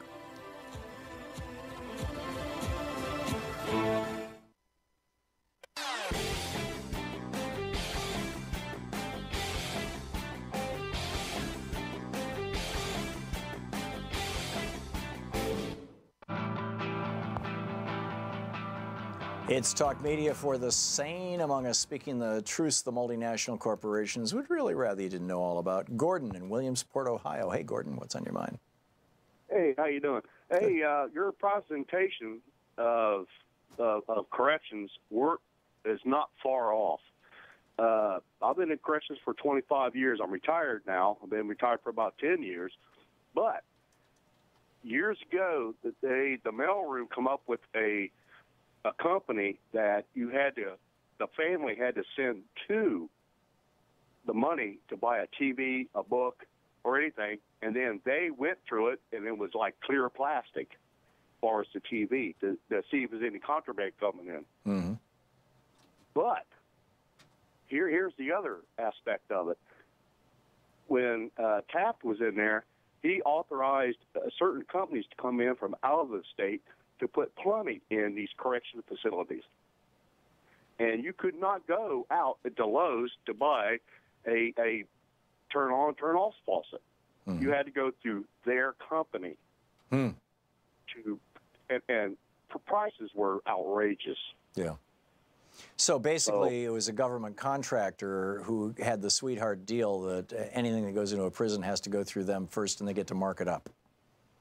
Bingo. Yeah. You paid into a certain book that all the business operations through the state of Ohio, as far as corrections, paid into, and they would underbid everybody else. Amazing. And Gordon, they got it. Gordon, as a former corrections officer, I'm wondering if you could comment on the charge that has been made, that I made in the last segment, that a lot of the drugs in our prisons are brought into our prisons by corrections officers. Bingo. That's another, yes, you are correct on that. And visitors. And visitors. They don't have the means. They don't have, the visitors. They don't have the means of and I've got certificates to show that I've where I worked, that I've caught certain things. So I got certificates. I got in writing. They come in with things. The saying around prisons in the state of Ohio is if you lose the drugs to keep the inmates calm and then everything, we lose control of the prison. And the reason why is you got 100 officers, 180 officers working a shift with about 3,500 inmates. So it actually works to the benefit of the corrections officers if your more violent inmates are sitting back in their cells stoned on heroin than if they're sober and willing to start a fight. Yes. Yes. That's bizarre. Leave me alone. Leave me alone. I'm in my corner. I'm not going to start no fight. I'm not going to cause no problem. You do your 8 hours, punch out, and leave. Yeah. And if you cause problems, you're going to be taken off the shift and you're going to be targeted. Amazing. Amazing. Gordon, thank you for sharing that perspective, the perspective of a former corrections officer with us. I appreciate it. It's you speak Not with a an problem. authority. Anything to do with state of Ohio and corrections, I'll call you. Okay, Gordon, thank you very much. You speak with an authority that the rest of us lack. I appreciate it. Julie in Costa Mesa, California. Hey, Julie, what's up? Hey, Tom, I'm wondering, you know, I worked in the area of grants for quite a while at the University of California here, and there was a point where the National Science Foundation started introducing the STEM programs. Have you heard of those? Yeah, science, technology, math, engineering and math, is that STEM? Right. Yeah. Now, all of the sciences are supposed to be included under the S, including physical, natural, and social sciences. Mm-hmm. But what you see going on everywhere is the systematic, what I call the systematic elimination of the social sciences when they offer these programs. And yet, when Congress created the NSF as the kind of official research organ of the U.S., the National Science Foundation, deliberately the social sciences. And it's like we're creating like a generation or two of people who aren't going to be savvy and literate in the social sciences. And in the meantime, we, the people, are being run over roughshod, and, you know, we're being ignored economically and sociologically and anthropologically, destroying the waters sacred to the Indians. And the people aren't educated to know even what's happening. Yeah, yeah, and it's a crime. You're absolutely right. Julie, thank you for sharing that. Robin in Albuquerque, New Mexico. Hey, Robin, what's on your mind? I'm so grateful to get the call through. I just wanted to know if you could put a word in to some of the Democrats and their push for 2018,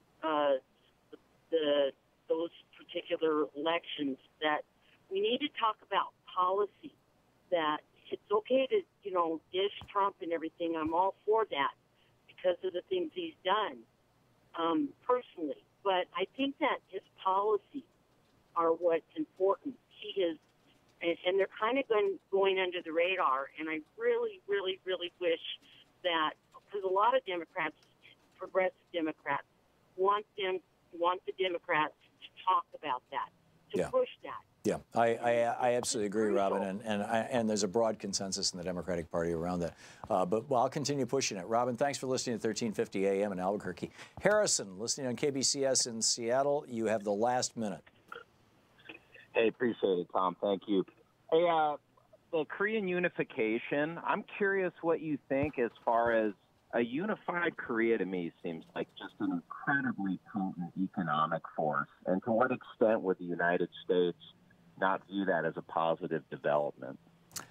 I doubt that you're going to see Korean unification. I think what you're going to see is a ratcheting down of the tensions, and North Korea continuing as basically a crypto-fascist state, and South Korea continuing as they are.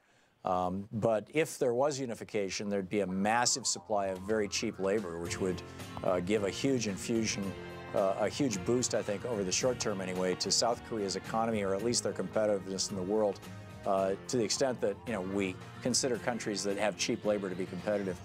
But like I said, I think it's remote. Harrison, interesting question, though. You're thinking. I like it. Thanks so much for the call. We'll be back tomorrow. In the meantime, don't forget, democracy is not a spectator sport. It doesn't work if we don't get involved. You, your friends, your family, your neighbors, your coworkers, get out there, get active, wake some people up. Tell them about progressive media. Tell them about this show. Get out there, get active, tag You're It. We'll see you tomorrow.